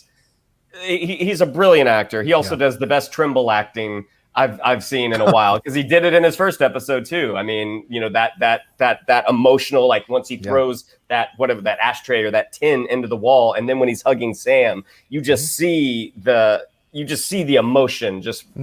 What he's able to do with not the most material is incredible. And this is a side thing. This is a slight gripe, but looking at the closing credits, I had to ask Kalinowski. I'm like, why is Carl Lumbly not in the closing credits? I'm like, that makes no sense to me. Like, that is like they actually use a photo of him in one of the graphics. Like, you see sort of like some torn paper, and you see a black and white photo, like a military photo of like young Carl Lumbly, and I'm like, why is that? That is insane to me. Why he would not be represented there. It's a fair point. And he's a name. I mean, that guy's a name. Like, he is. You put that guy in the closing credits. The cookout, like, that was awesome. I mean, I loved the way Bucky rolled in, because that's the Bucky who, before he got shipped off to Europe in Captain America: The First Avenger. This is a guy who whips his sunglasses off. He's smiling. He's casually talking as some kids are doing pull-ups on his vibranium arm. I love Anthony Mackie's acting as all these women want their photo with him. I think what I actually wrote in my notes was Anthony Mackie with those featured background gals was hilarious. My guess is that they all probably had some lines, but there were moments that I was just like, I wonder how much of this is Sam and how much of this is Anthony Mackie, because you see him do one of these at one point. Just the last two scenes, again, it's no series is perfect, no film is perfect. What really matters is how you feel coming out of it. Yeah. And coming out of this series, even though I didn't agree with all the creative choices, I was like, you know what? And I will go back and watch this again. Yeah, without a doubt. Oh my God, for sure.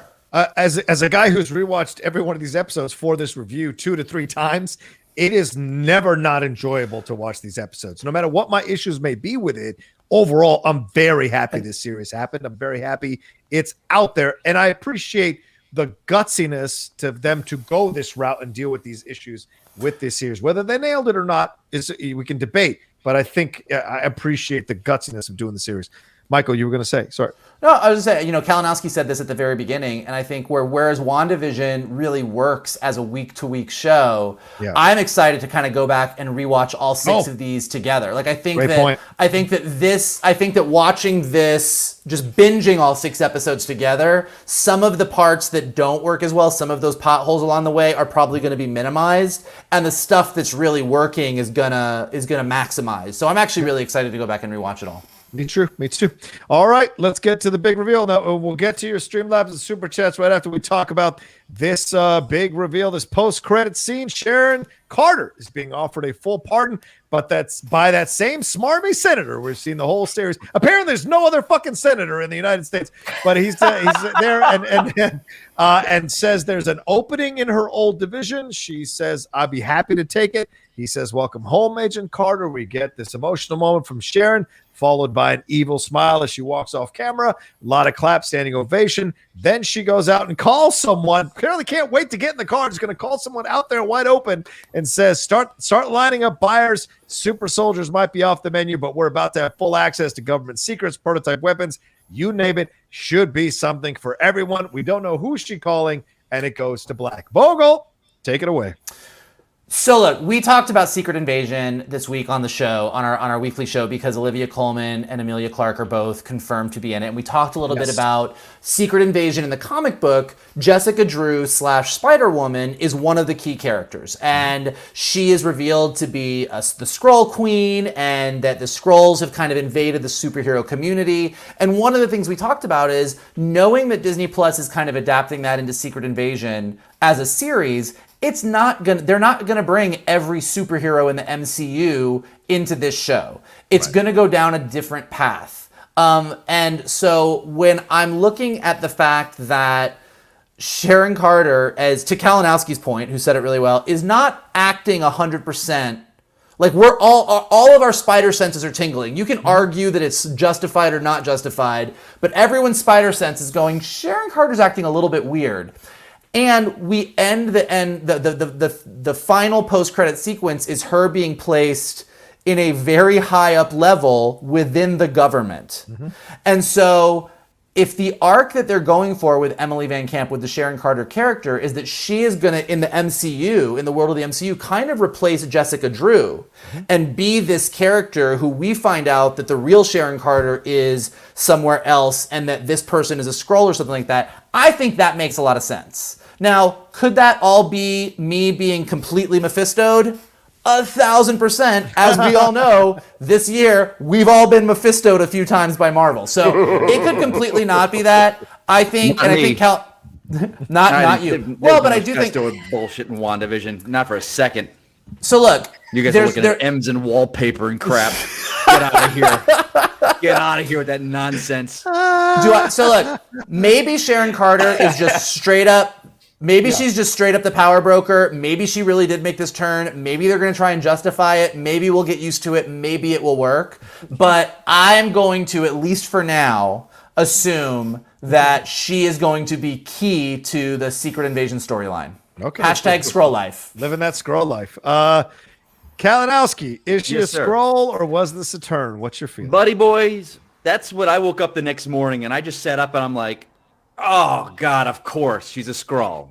Like it didn't. Shannon and I talked for a good 20 minutes afterwards, and neither of us thought it. We're like, we both said two things. Like, oh man, is she the power broker? And man, well, Captain America's done. We're not going to be Captain America 4. That was the two things we both said. Next morning, both of us proven wrong. Like, but I'm like, this is like, it makes so much sense. Feige plays the long. He does two things. He loves the characters, and he plays the long game. That guy. Yep. So, I mean, look, the 10 Rings is paying off. What? 12 years later, 13 years later. Incredible what he's going to do. So this is the long game. There's people saying Amelia Clark is Spider-Woman. I don't think Spider-Woman's popping up in Secret Invasion. Well, it's too. She can't. Yeah, Sony, right? Yeah. She's a Sony. Yeah, so I mean, she could. They could do that and get permission, but like, I don't think they're going to introduce her just for that. No. So that Vogel's point is fantastic. She takes that higher up place that plays it the role of what Spider-Man would be in Secret Invasion. So I think, I mean, it makes so much sense. Could we be wrong? Absolutely. She could just be the power broker, and that could be them going, well, we have Sharon Carter in the MCU. We can't put her with Steve. What do we do with her? Where do we place her? And then this role, I'm like, it just seems, again, goes against everything. So I'm kind of putting my faith in that she is a Skrull. And that sets it up. It just makes so much more sense, but we could be wrong. We could be wrong. You never know. You never know. Never know. All right, Shannon, what did you think overall? And ladies and gentlemen, please hit that like button. We got 825 you watching us right now, but only like 300 something likes. So please hit that like button. If you've been watching all along with us, please give us that thumbs up. Let's get to 500, 600 likes before the end of the show. Do it for Walker's wife. If you're not hitting the like button because you don't like my plaid shirt, as the Rogue Mage pointed out at one point, that he hoped that I would take this shirt and burn it. Sorry, I will remove the plaid shirt if that gets you to hit the like button. No, I think Rogue Mage needs to march out his closet. We'll take a look at his shirt. They don't like the plaid shirt, McClung?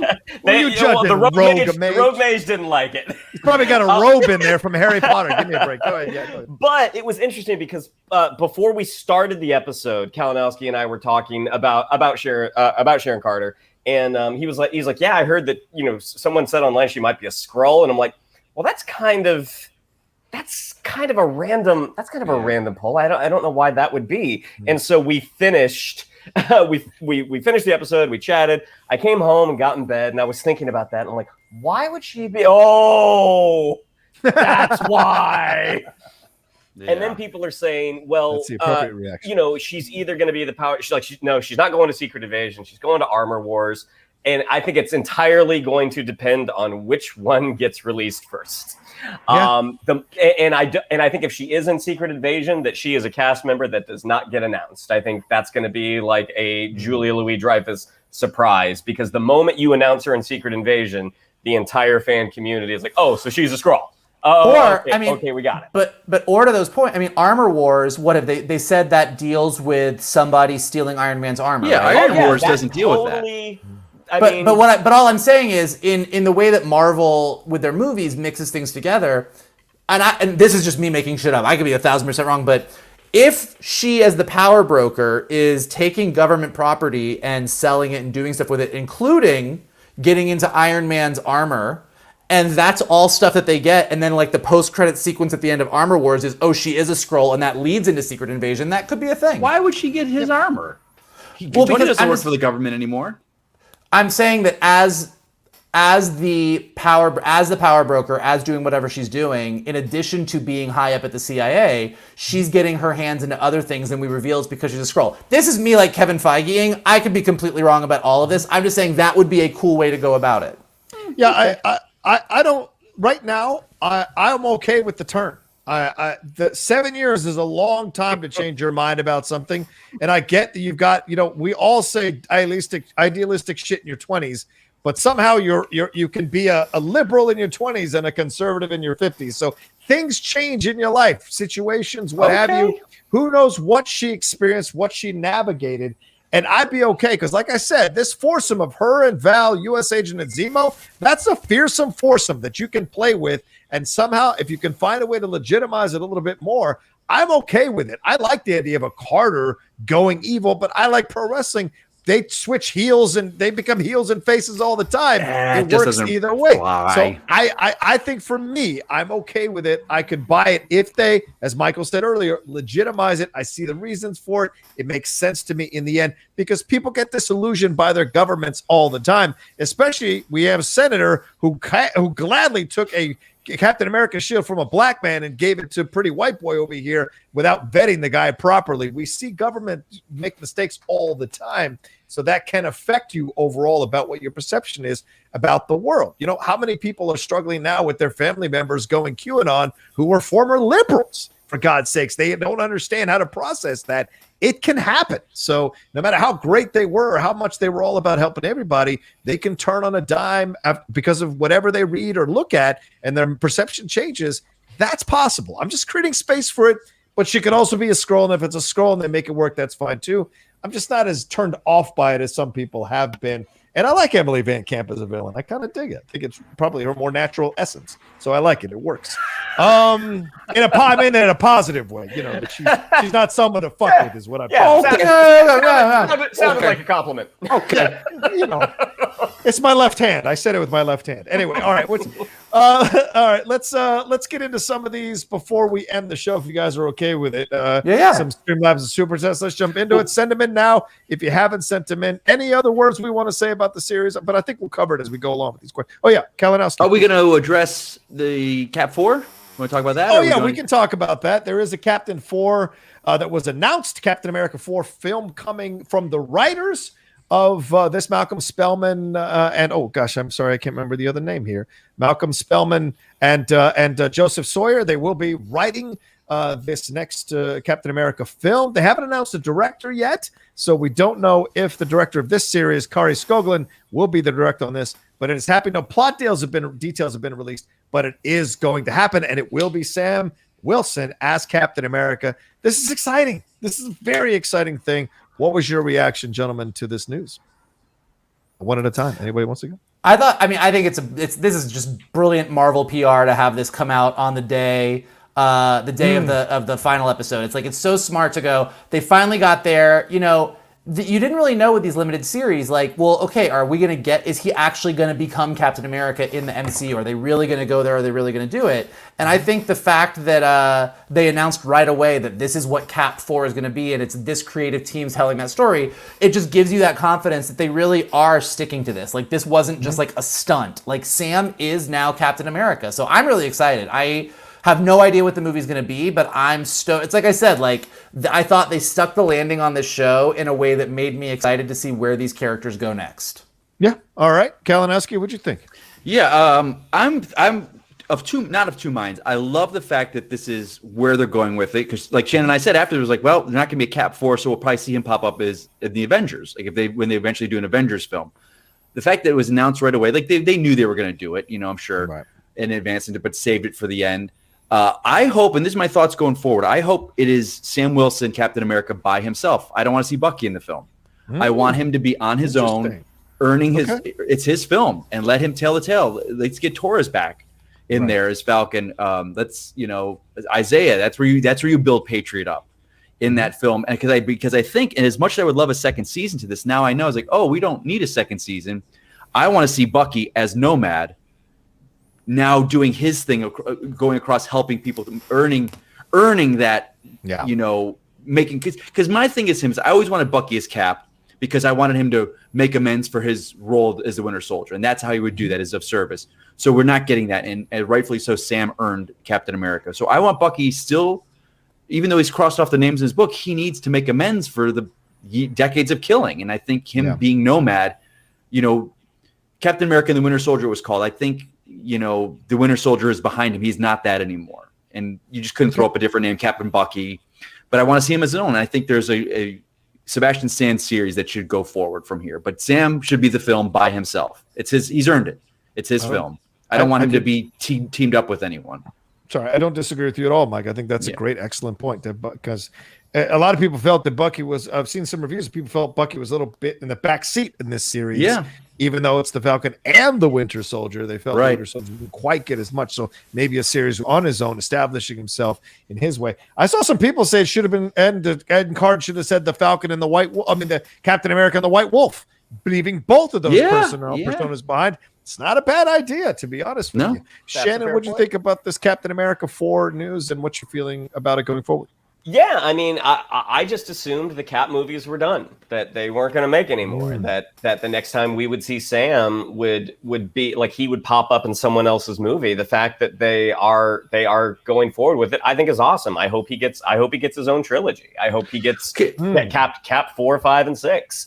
And like, as much as I want to see him and Bucky together because I like that dynamic. I like where they've gotten to, but I understand that they both have their individual stories now that they can go off on. If they do go the Kalinowski route, they do this No Bad thing where he's kind of, traveling the world, righting wrongs. I'm like, that's awesome. And I think, those wings in episode 5 or episode 6 or episode 5 were left with Torres for a reason. I think we're going to see him again at some point. Absolutely. And I think you can have him as a supporting player in that movie, and it is still very much Anthony Mackie's movie. And I sure hope that's where we see sort of Carl Lumley again, and that's where we see the genesis of Eli Bradley's superhero character. Just to address the chat, I know Bucky was in every effing Cap movie. I get that. That's not the point, you morons. All right. It's Sam Wilson has earned the title of Captain America. Let it be his film. Let him tell a tale. Like, there we go.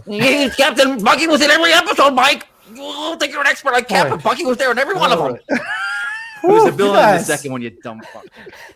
Oh, easy. I'm getting hot. I can feel it. All right, why don't we get to those super chats, everybody? Here on the Geek Buddies. Because I got one about one super chat I saw pop up. I got some things to say about that guy, too. From our great viewers, let's take a look at this. Let's go backwards here. Tommy Tom says, much love, #Geek Buddies and Rocha, #Strong Style. Thank you, Tommy. Appreciate it. Very kind of you. Let's see here. RJ says, since Kalinowski is the Cap expert on the panel, I roll. This one is for him. Will the Serpent Society be the quote-unquote big bad in Cap 4? Is this the one you wanted to address, Kalinowski? No? Can I swear? Of course. I just swear all through this. Go fuck yourself.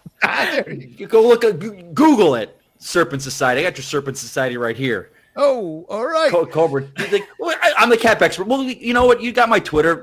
Throw me some Cap questions. You want to test me, moron? I don't know. Oh, there you go. I think he's just busting your balls. Yeah. I think he's just busting time for that shit. All right, fair enough. Tommy Tom says, tinfoil hat. Do you think Marvel may go, quote, team comic route in future Avengers? Sam-led, Secret/West Coast Avengers, Walker-led, Thunderbolts, Zemo, and etc. Midnight Suns, Doc Strange, like Endgame, separate teams, adventures tied to a bigger story.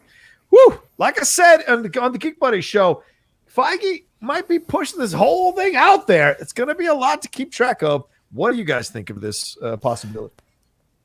Well, to address this and the previous one, the Serpent Society. It wasn't question, to you, to the expert. Well, the expert said go. When the expert said go fuck yourself, so I'm going to step in and answer both.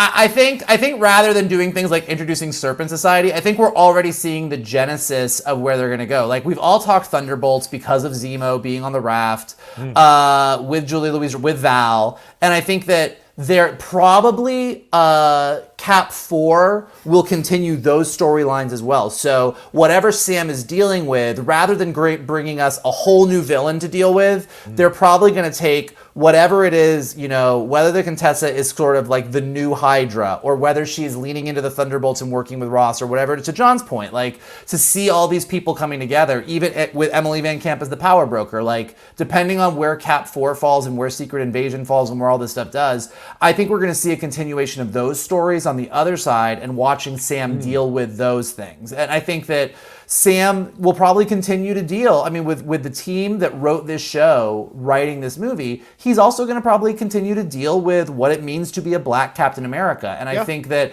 characters like U.S. Agent continuing to show up will help do that more than a Serpent Society or some of the other classic Cap rogues that are out there. So we'll see. Right. Yeah, I like it. Yeah. Yeah, just real quick. I mean, remember, Iron Man came out in 2008. The Avengers came out in 2012. And they had 3 singular like hero franchises established. So it is 2021 right now. I think it will be past 2025 before we see another big team up movie. I think they have so many more things on the board, players on the board right now. But I do think, I mean, I don't know about the Midnight Suns, but I definitely think the Thunderbolts are absolutely coming. Yeah, Thunderbolts are in play, I think. Absolutely, I agree with you, Shannon. And we have Eternals coming, not really a team up. That's more of an introduction to a new section of the universe. It's a different situation there. Fredtastic 314, are Skrulls bad after Captain Marvel? I like the turn where the Kree are the bad guys. Well, we don't know yet. We don't know if the Kree are the bad guys. They could be them.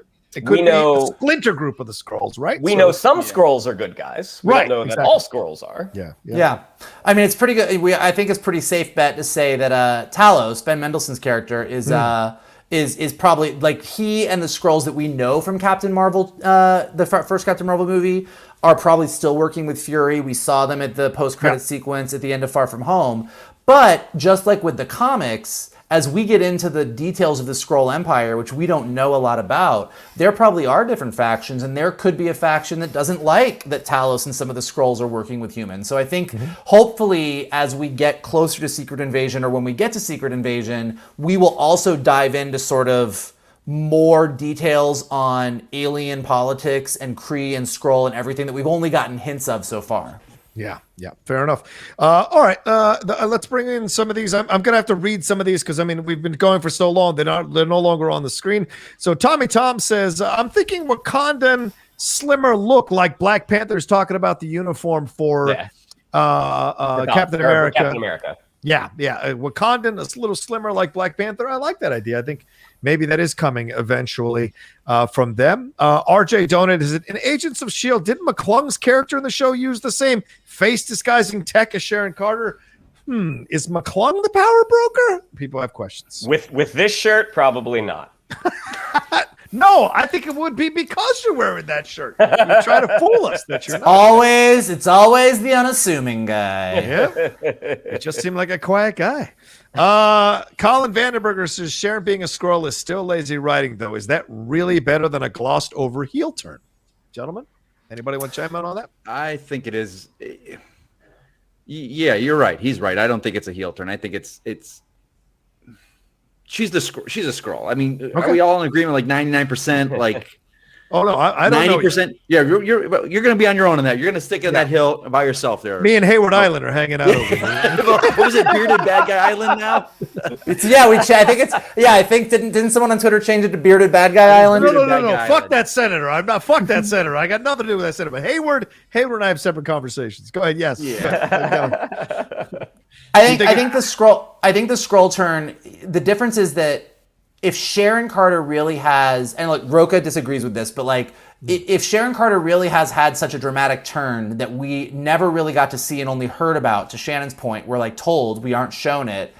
To me, that feels like lazy writing. The reveal that she's a Skrull that we might find out later, that's new information, and it still might be lazy writing. They might flub it, and it might be shitty, but it could also be great depending on how they execute it. Fair enough. And just to circle back on one here for you, Kalinowski, RJ chimed back in. He said, it's all good, Kalinowski, all in good fun. You guys, if you don't know me right now, you guys know I take the piss out of it with you guys. I don't get offended by anything you guys say to me. I take it all as a joke. We're online, and I have thicker skin than that. So, except for you, Vogel. Shut your mouth. You are a good actor. Shut your mouth, Vogel. Shut your mouth. So if they all love you, you're not doing something right. You gotta have your enemies there. It's true. You do have to. If everyone likes you, you're not doing something right. Yeah. J-Meester25 says some people said Sam's speech was too soapboxy and too allegorical. To me, the MCU has its own story to tell, and these shows aren't forgetting that. It's always been about the snap and the blip. I love it. Yeah, agreed. I agree with that. Absolutely. It's a good way to look at it, actually. Vincent Zawada said the first 2 Sam Raimi movies are perfect, Vogel. LOL. So this is a whole other conversation, and we'll do it on another episode of something. That I used to think Spider-Man 2 was the best superhero movie of all time. I've since gone back and watched it in the post-Marvel DC universes that we have, and I've changed my opinion. I will say that from the moment, even when I saw Spider-Man 1, as amazing as I thought Spider-Man looked and as amazing as I thought a lot of it was, a lot of that Green Goblin storyline drives me crazy. And it's always I got to say something. So you go back and you look at those two and you're like, oh, they don't work. But you don't go back to Superman the movie and go, oh, this doesn't work. 50 minutes of it is great. The last half of that movie, Superman the movie, is awful. Wow. I'm sorry. Wow. Spider-Man 2 and 1, I've just recently watched them. Like, you won't forget watching Peter Parker swing for the first time back in 2002. That awesome. Was people are spoiled now with the MCU and everything that's amazing, superheroes, everything. But back then, 2002, I'm sorry, there's just something nostalgic about that movie. And Spider-Man 2 is still damn fucking great. It is great. I love when you go old man. I love when you go. You kids in your Marvel movies. You kids now you're spoiled. You got TV shows. You're going to jump into TV show after TV show with superheroes. You don't remember how bad we had it back in the day when I had to spend $85 for a VHS of Fantastic Four the movie that was bootlegged. Roger Corman, you don't know how good you have it. We had Spawn when I was your age. We had Spawn. You want to talk about Spawn? Don't knock the framed artwork off again, Kalinowski. You want to talk about Captain America and movies of that? I had to watch him when he had rubber ears in his costume. I got 2 words for you. Thanks, Mr. President. I got 2 words for you. Reb Brown. That's what we had back then. Reb Brown. Come on. Come on, motorcycle out of the back of a van. Captain America was living in the back of a van when I was a kid. Come out on a motorcycle. Can we do a rainy episode at some point? Because I'm very much in the Vogel camp, and I don't want to waste my hot take when people are we've been going for 2.5 hours. I'm getting pissed off now. I'm getting heated up. My ass is getting chapped. I've never liked the James Franco Green Goblin thing. I've never even liked Green Goblin as a kid. I'm in Kalinowski camp about Joker. I feel that way about Green Goblin. I think he's a boring, useless villain in the Spider-Man universe, and he drives me out of my fucking mind.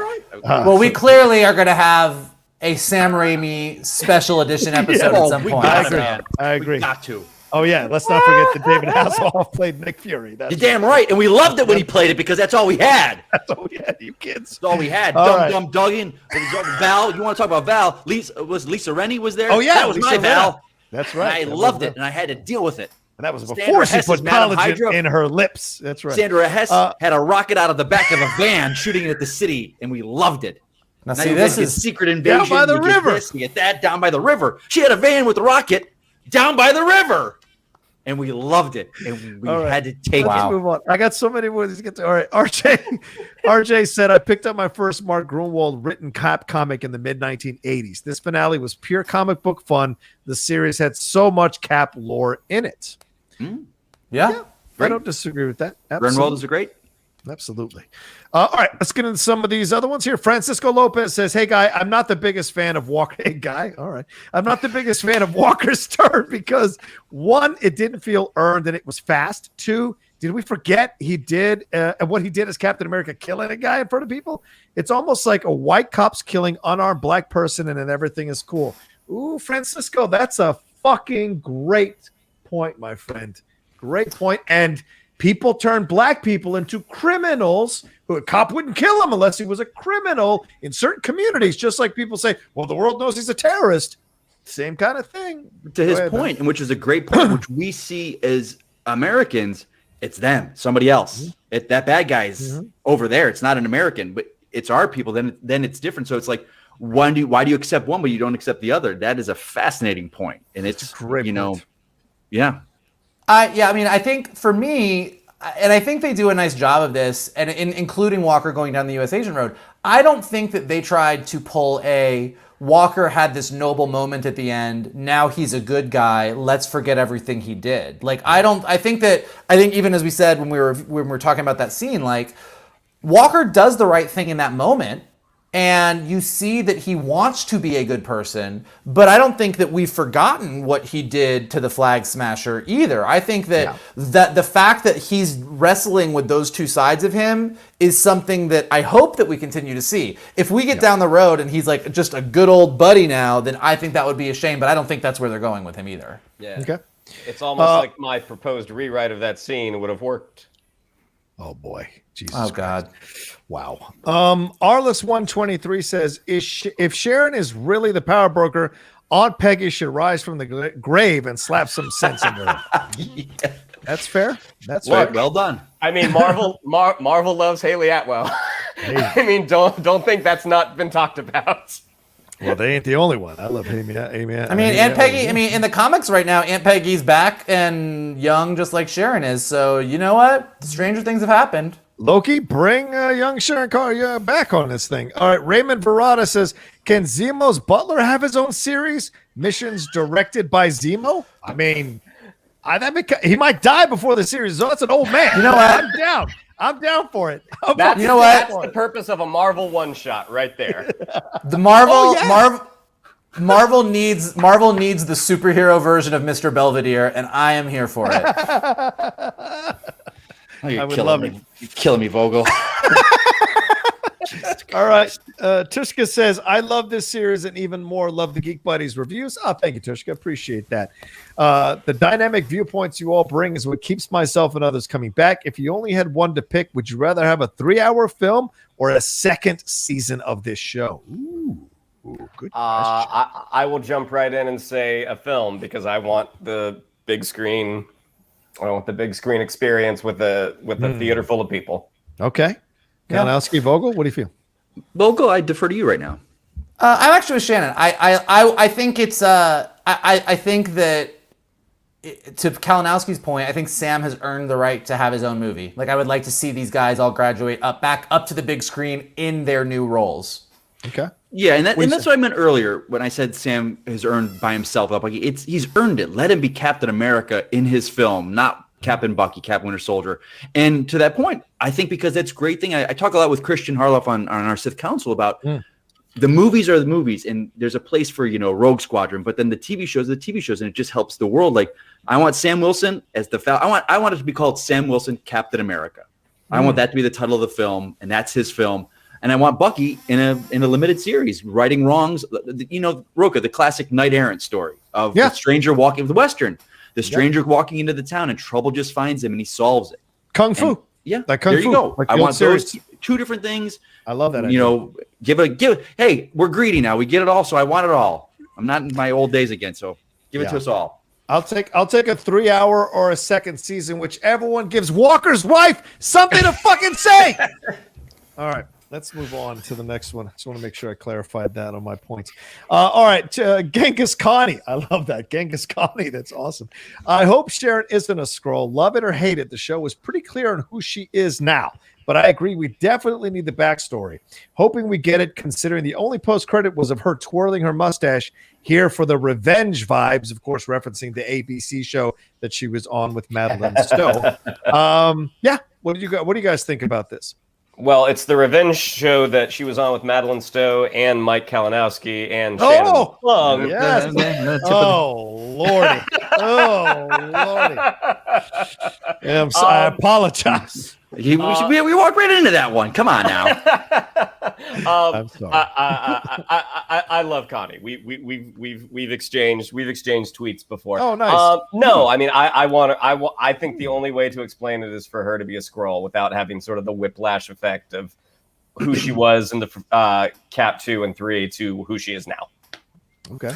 Look, I mean, it's like, look, maybe this is what they want for her, and they've just decided that this is the turn. Yeah. I think enough people are kind of just a little bit pulled back by it that I think that it's almost like they're purposely putting it, like even having things like her brutally killing that guy with that mercury vapor and stuff. It's like they're putting enough pieces in front of us to make us go, wait a minute, really? That it feels like that's the road they're leading us down, but we'll see. Okay. Carol donated 3 times here, but just to get all the points out, so I'm going to read them all. Hi, guys. My main gripes with the show are the book and John Walker fight scenes against the Flag Smashers and Sharon Carter.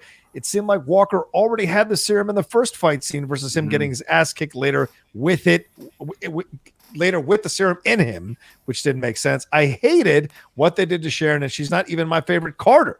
She brushed off Hydra, taking over S.H.I.E.L.D., and joined the CIA after Winter Soldier, so it makes no sense that she would do this after Civil War unless the CIA went after her. Right, we haven't seen that. I hope she turns out to be a Skrull or they give us more context for her actions.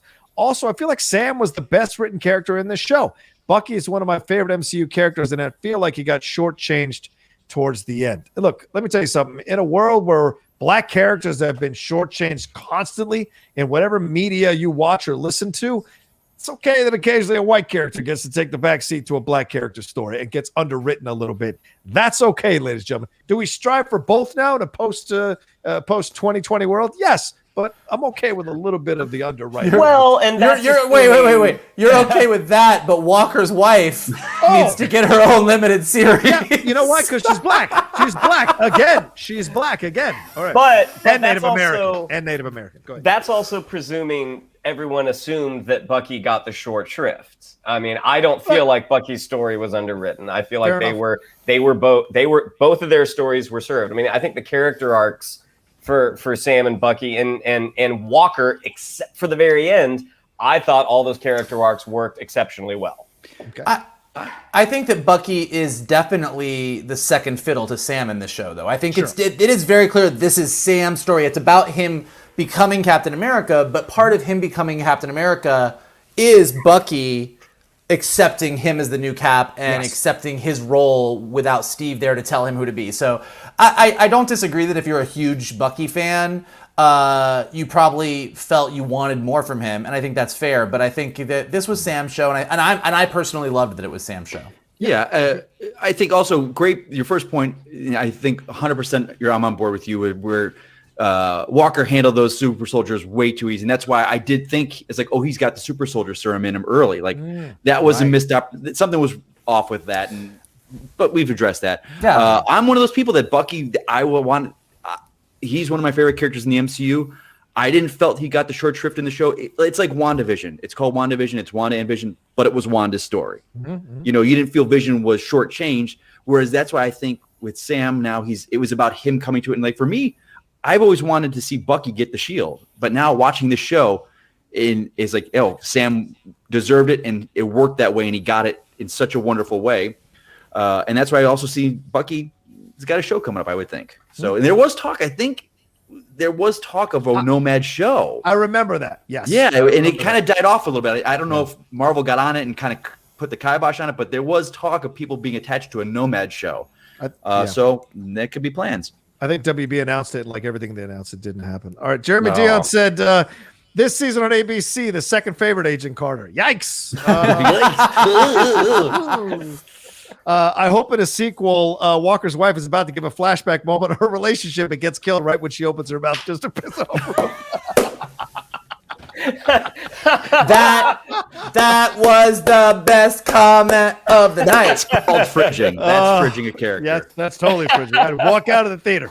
All right, RJ says bringing the Isaiah Bradley storyline into the MCU was a brilliant move. Hats off to the showrunners for the execution and for doing it right. Yeah, absolutely. I want to echo first.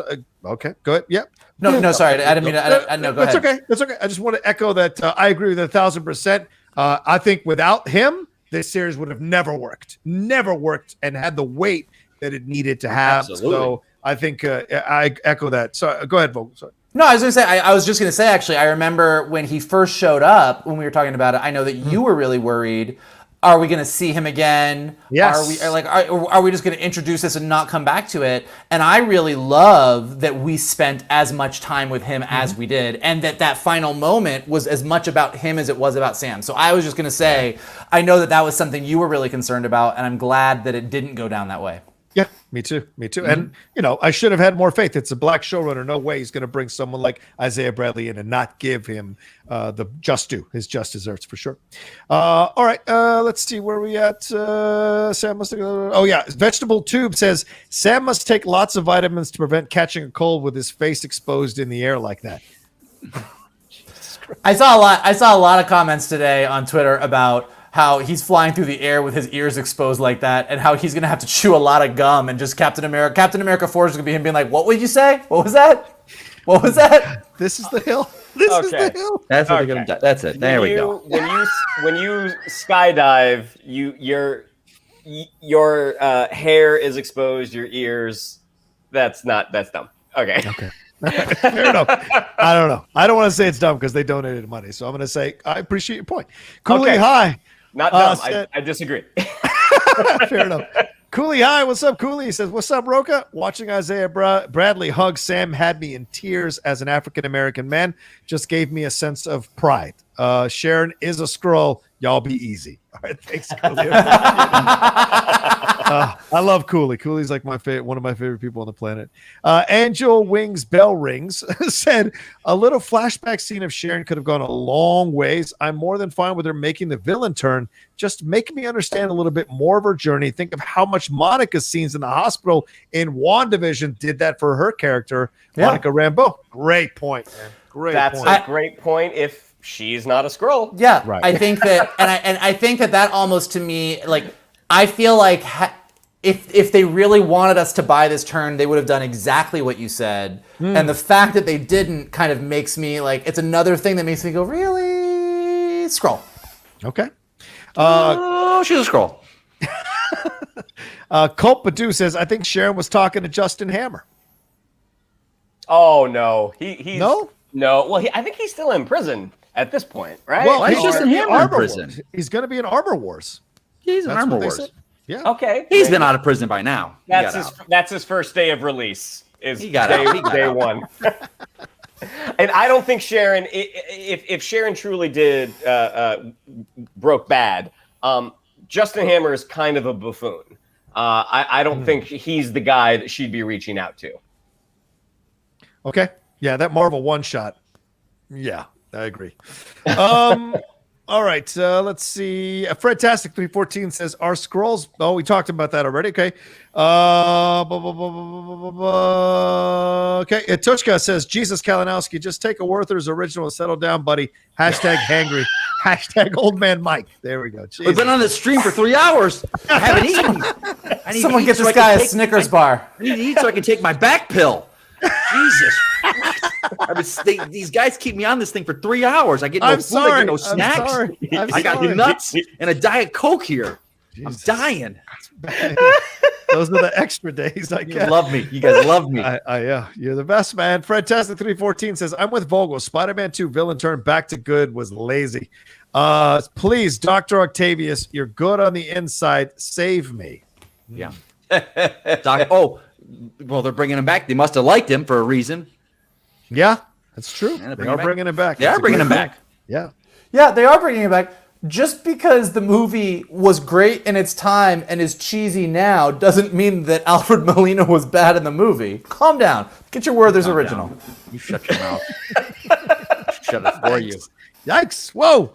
All right. Marmouth House says, do you think Bucky will take ownership of the Winter Soldier name? Negative.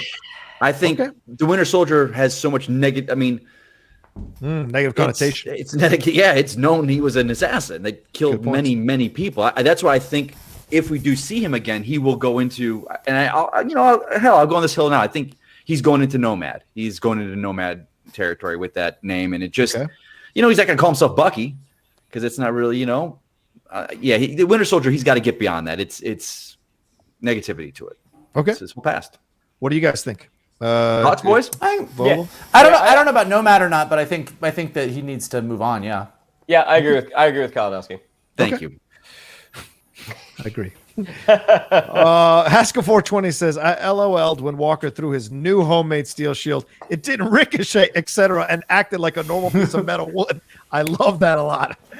I mean, when he was making it last week, I'm like, he needs a manhole cover. I mean, he's got the strength, and that's really actually going to do some damage. But by the end, especially when the flag smashers are kicking him on the ground, you see it's all banged up.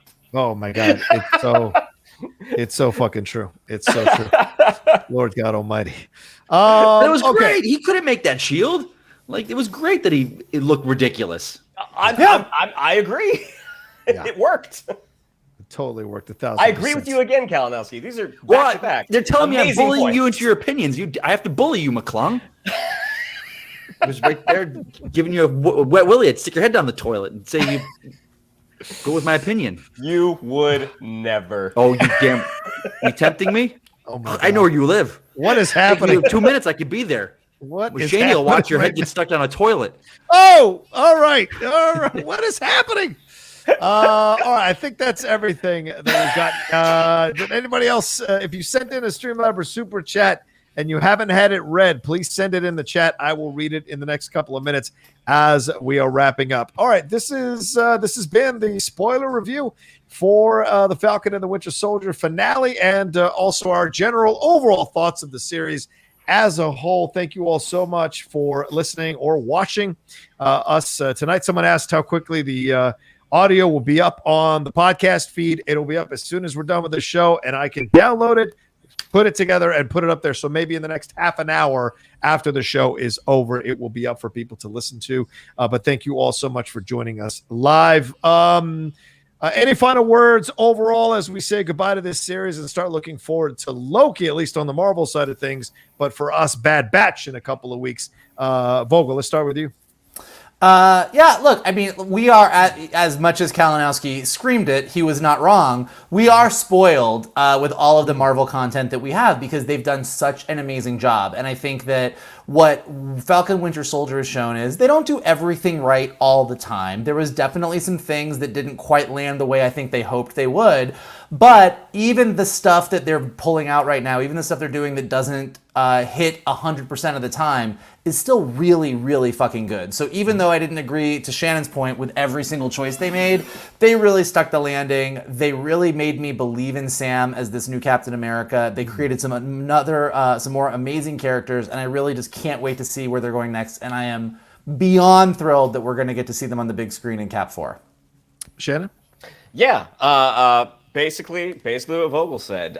Falcon and Winter Soldier was their first swing at episodic storytelling. WandaVision came out first, but Falcon and Winter Soldier was supposed to come out first.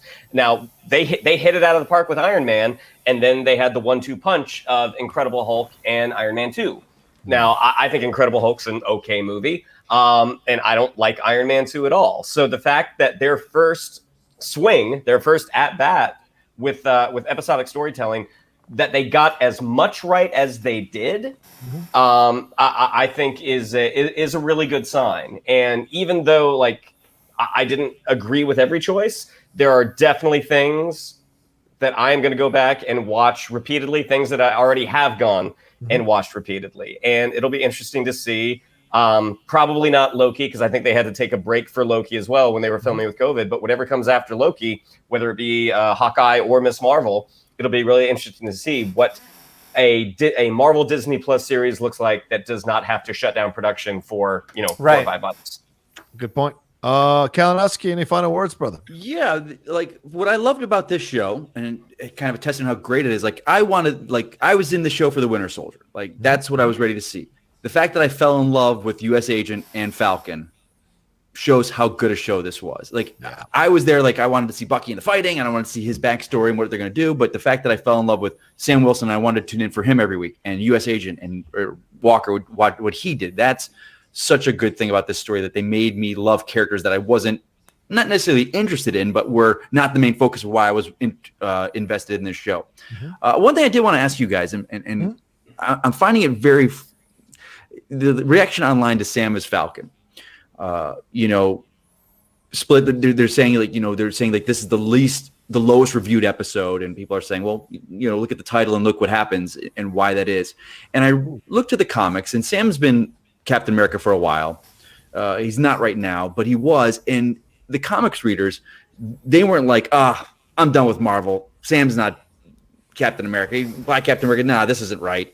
We just went along with it. Same thing when Superman happened. But the news that Superman, the movie, might be a black Superman, there's outrage and this and that. Where do you guys feel this comes from? Because it's not the core audience of the people reading the comics. They're used to Sam as Captain America, and there was no dip in sales or title canceled because it didn't do as well as the normal Cap comic did.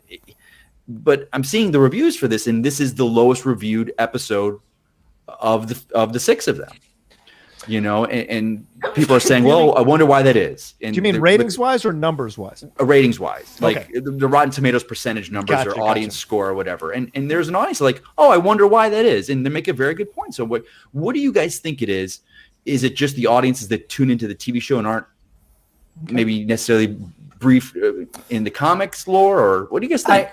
I think that it's hard to say because Rotten Tomatoes is a perfect example. Rotten Tomatoes has suffered so much in the past few years with people review bombing, with people going in and like, oh, well, let's all go in here and make a point, and then try and like, let's all go make this 56% or whatever it was, and then let's say, oh, see, it's because of this. It's like, here's the deal. Falcon and Winter Soldier is doing fucking great for Disney+. Yeah. Disney+ is doing fine. Marvel's doing fine. Sam Wilson is going to be Captain America in Captain America 4. There's a bunch of people, I mean, we all have friends who said this. I was talking to a buddy of mine today. People who are like, seeing a black man in a Captain America outfit holding that shield brought me to tears. I didn't know how much I needed it until I saw it. This really moved me. Yeah. And those are the voices that I'm going to elevate. I'm not going to elevate the assholes that are like, oh, this SJW woke shit. It's like, you know what? We don't care what you think. If that's what you think, I don't actually care. I don't have time for it. That's a stupid argument. I'm done with it. I'm over it. Go review bomb all you want. Like, this is what's happening. It's here to stay. And those of us that are here for it are here for it. Aside from the points that Vogel made, I mean, creating a story, whether it be a television series or a movie or a book, it's not easy. The beginnings are typically easier than the ends, and because art is a subjective medium, when stories start to go a certain way, because this happened with WandaVision, a lot of people didn't like the finale for WandaVision.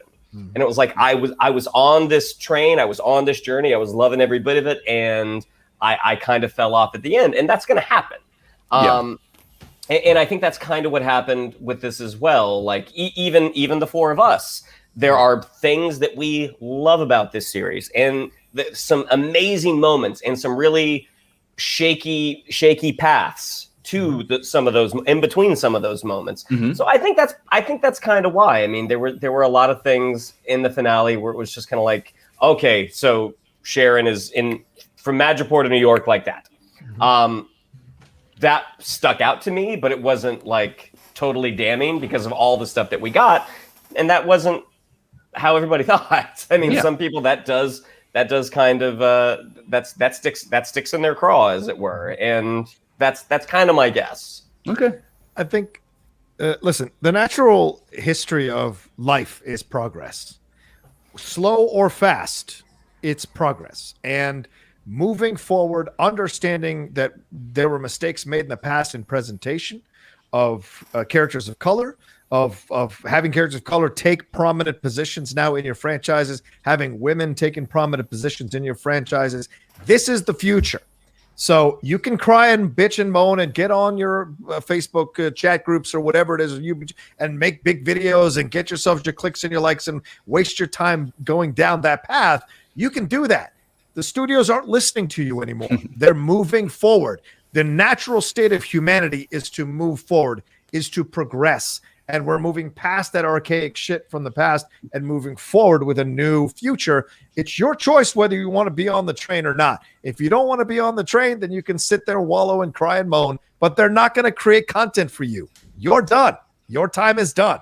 This is moving forward. Studios see that there is money here. Yes, there's morality and all of that. You can believe it or not believe it. I choose to be a little more cynical about it. What they see is money. And going this route, they see money. So it makes sense for them to go forward morally, but also financially. Studios are a business. They're not about making you feel good necessarily and doing the right thing. They're a business. And if they see they wouldn't be doing this if they didn't see dollar signs and their internal polling wasn't indicating that they could succeed with this strategy. So you can complain about it all you want. It's not going to change things. They're moving forward. That's the truth of it all at the end of the day. And it's always been that way, ladies and gentlemen. Whether you like the pace of it or not is another conversation, but we've always moved forward as a country. So one last thing here. Frankie Gouge said that was based on 17 reviews at the time this was spread. Not much of a sample size even of critics. Yeah. There you go. I just want to make it just seem the point, you know. It's a great point. I see it a lot in the different forums that I'm at and whatnot. It just, I think comic fans get a bum rap sometimes. They think about, you know, they use a stereotype comic guys, and it's not them. They are used to diversity in comics. It's diversity in the comics themselves. You know, Black Captain America, Green Lantern, Hal Jordan, John Stewart. You know, it's been there forever. Yeah. And if you choose to, it's storytelling. It's great storytelling. Then representation is important. And that's why I said Sam Wilson, like I want it to be called Sam Wilson, Captain America. Yeah. It's his film. There you go. There we go. All right. I appreciate you asking that question, Mike. I love that. You guys are the guys to talk about. I love, people talk about, they love our Comic-Cons, and that's what we talk about, this kind of stuff. And we get the two, Shannon and I are very similar, our backgrounds, and you guys provide the different color, as it were, to the story, a little color commentary. Although I do still get accused of being white on these chats every once in a while. You do? Yeah, all the time. On these chats all the time.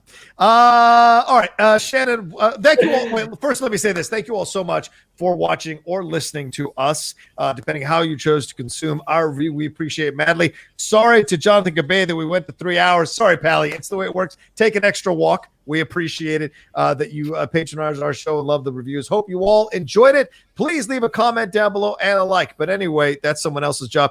Shannon, what do we have to tell them? Yeah, if you'd like to follow us on social media, on Twitter, it's @geek_buddies. On Instagram, @the_geek_buddies. If you would like to follow me on social media, on Twitter, it's @Shannon_McClung. On Instagram, @Shannon the Geek Buddy. If you would like to follow Mr. Vogel, it is @MKToon. If you would like to follow Mr. Rocha, it is @TheRocha Vogel? If you enjoyed this show and want us to keep doing it, the first thing that you can do is please send Mike Kalinowski food. He takes Grubhub gift certificates, Postmates gift certificates. He'll take anything. He just really does need to keep that blood sugar up. Otherwise, he loses it. We all saw it tonight. We don't want to see it again. It's very, very upsetting. So please send food. I'm going up again.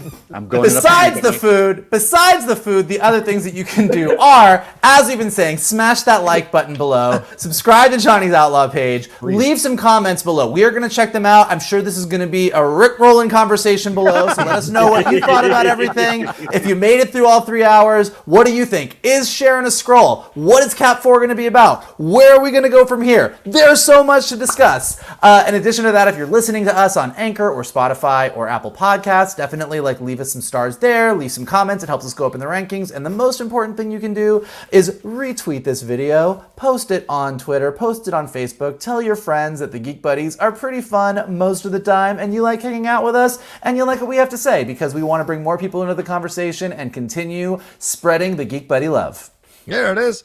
And we want to say definitely a massive thank you to our brother in life, our friend, our honorary Geek Buddy, for joining us throughout this entire series, Mike Kalinowski. Mike, thank you so much. Please plug everything you got going on, man. Gentlemen, first of all, let me say what an absolute GD pleasure this has been.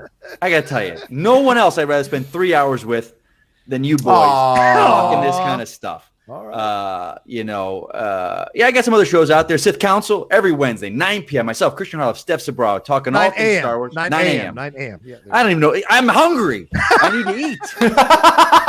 And McClung will like this. But George, I'm hungry. Guys, you know that. We got this. I can't wait to see your next one, because now I'm going to sit in the chats and I'm going to sit there in this little comment next time. What do you got? What do you do? Are you guys doing what's it called? Bad Batch? Or are you going to wait for Loki? Yeah, we got Laura Kelly. Batch. Laura Kelly's going to do Bad Batch with us. Boy. And then, I love Laura, so I can't mess with her. She's great. And then Emma Fife for Loki. So I'll come into that one. Okay. No, I can't say anything. I'm joking. But guys, it's been a pleasure. Whenever you guys need me, want me, I'm always there for you guys. So thank you, Mike. It's been a great journey having you on, dude. Honestly, I don't think our reviews would have had anywhere near the weight they did if it wasn't for you coming in with a lot of your comic book knowledge and your devotion to the Captain America lore, for sure. Thank you so much. I do want to say one last thing. Some people have been asking if you want to be a Patreon of the Outlaw Nation. It's right there above Michael's head, right above Michael's head there. We do a lot of discussions. We get into conversations on the Discord. We also have live events where you can hang out with me and all the patrons, and we sit and discuss all the nerdy topics or life topics or whatever. It's all there twice a week. We do that, and there'll be new shows coming for the patrons as well as we do it. So if you want to be a part of that, keep supporting what we do here on the Outlaw Nation, please feel free to join that as well. All right, that's it. We're out of here. Let's all go get dinner. Thank you all so much, and we'll talk to you next time with another brand new review episode of the Geek Buddies.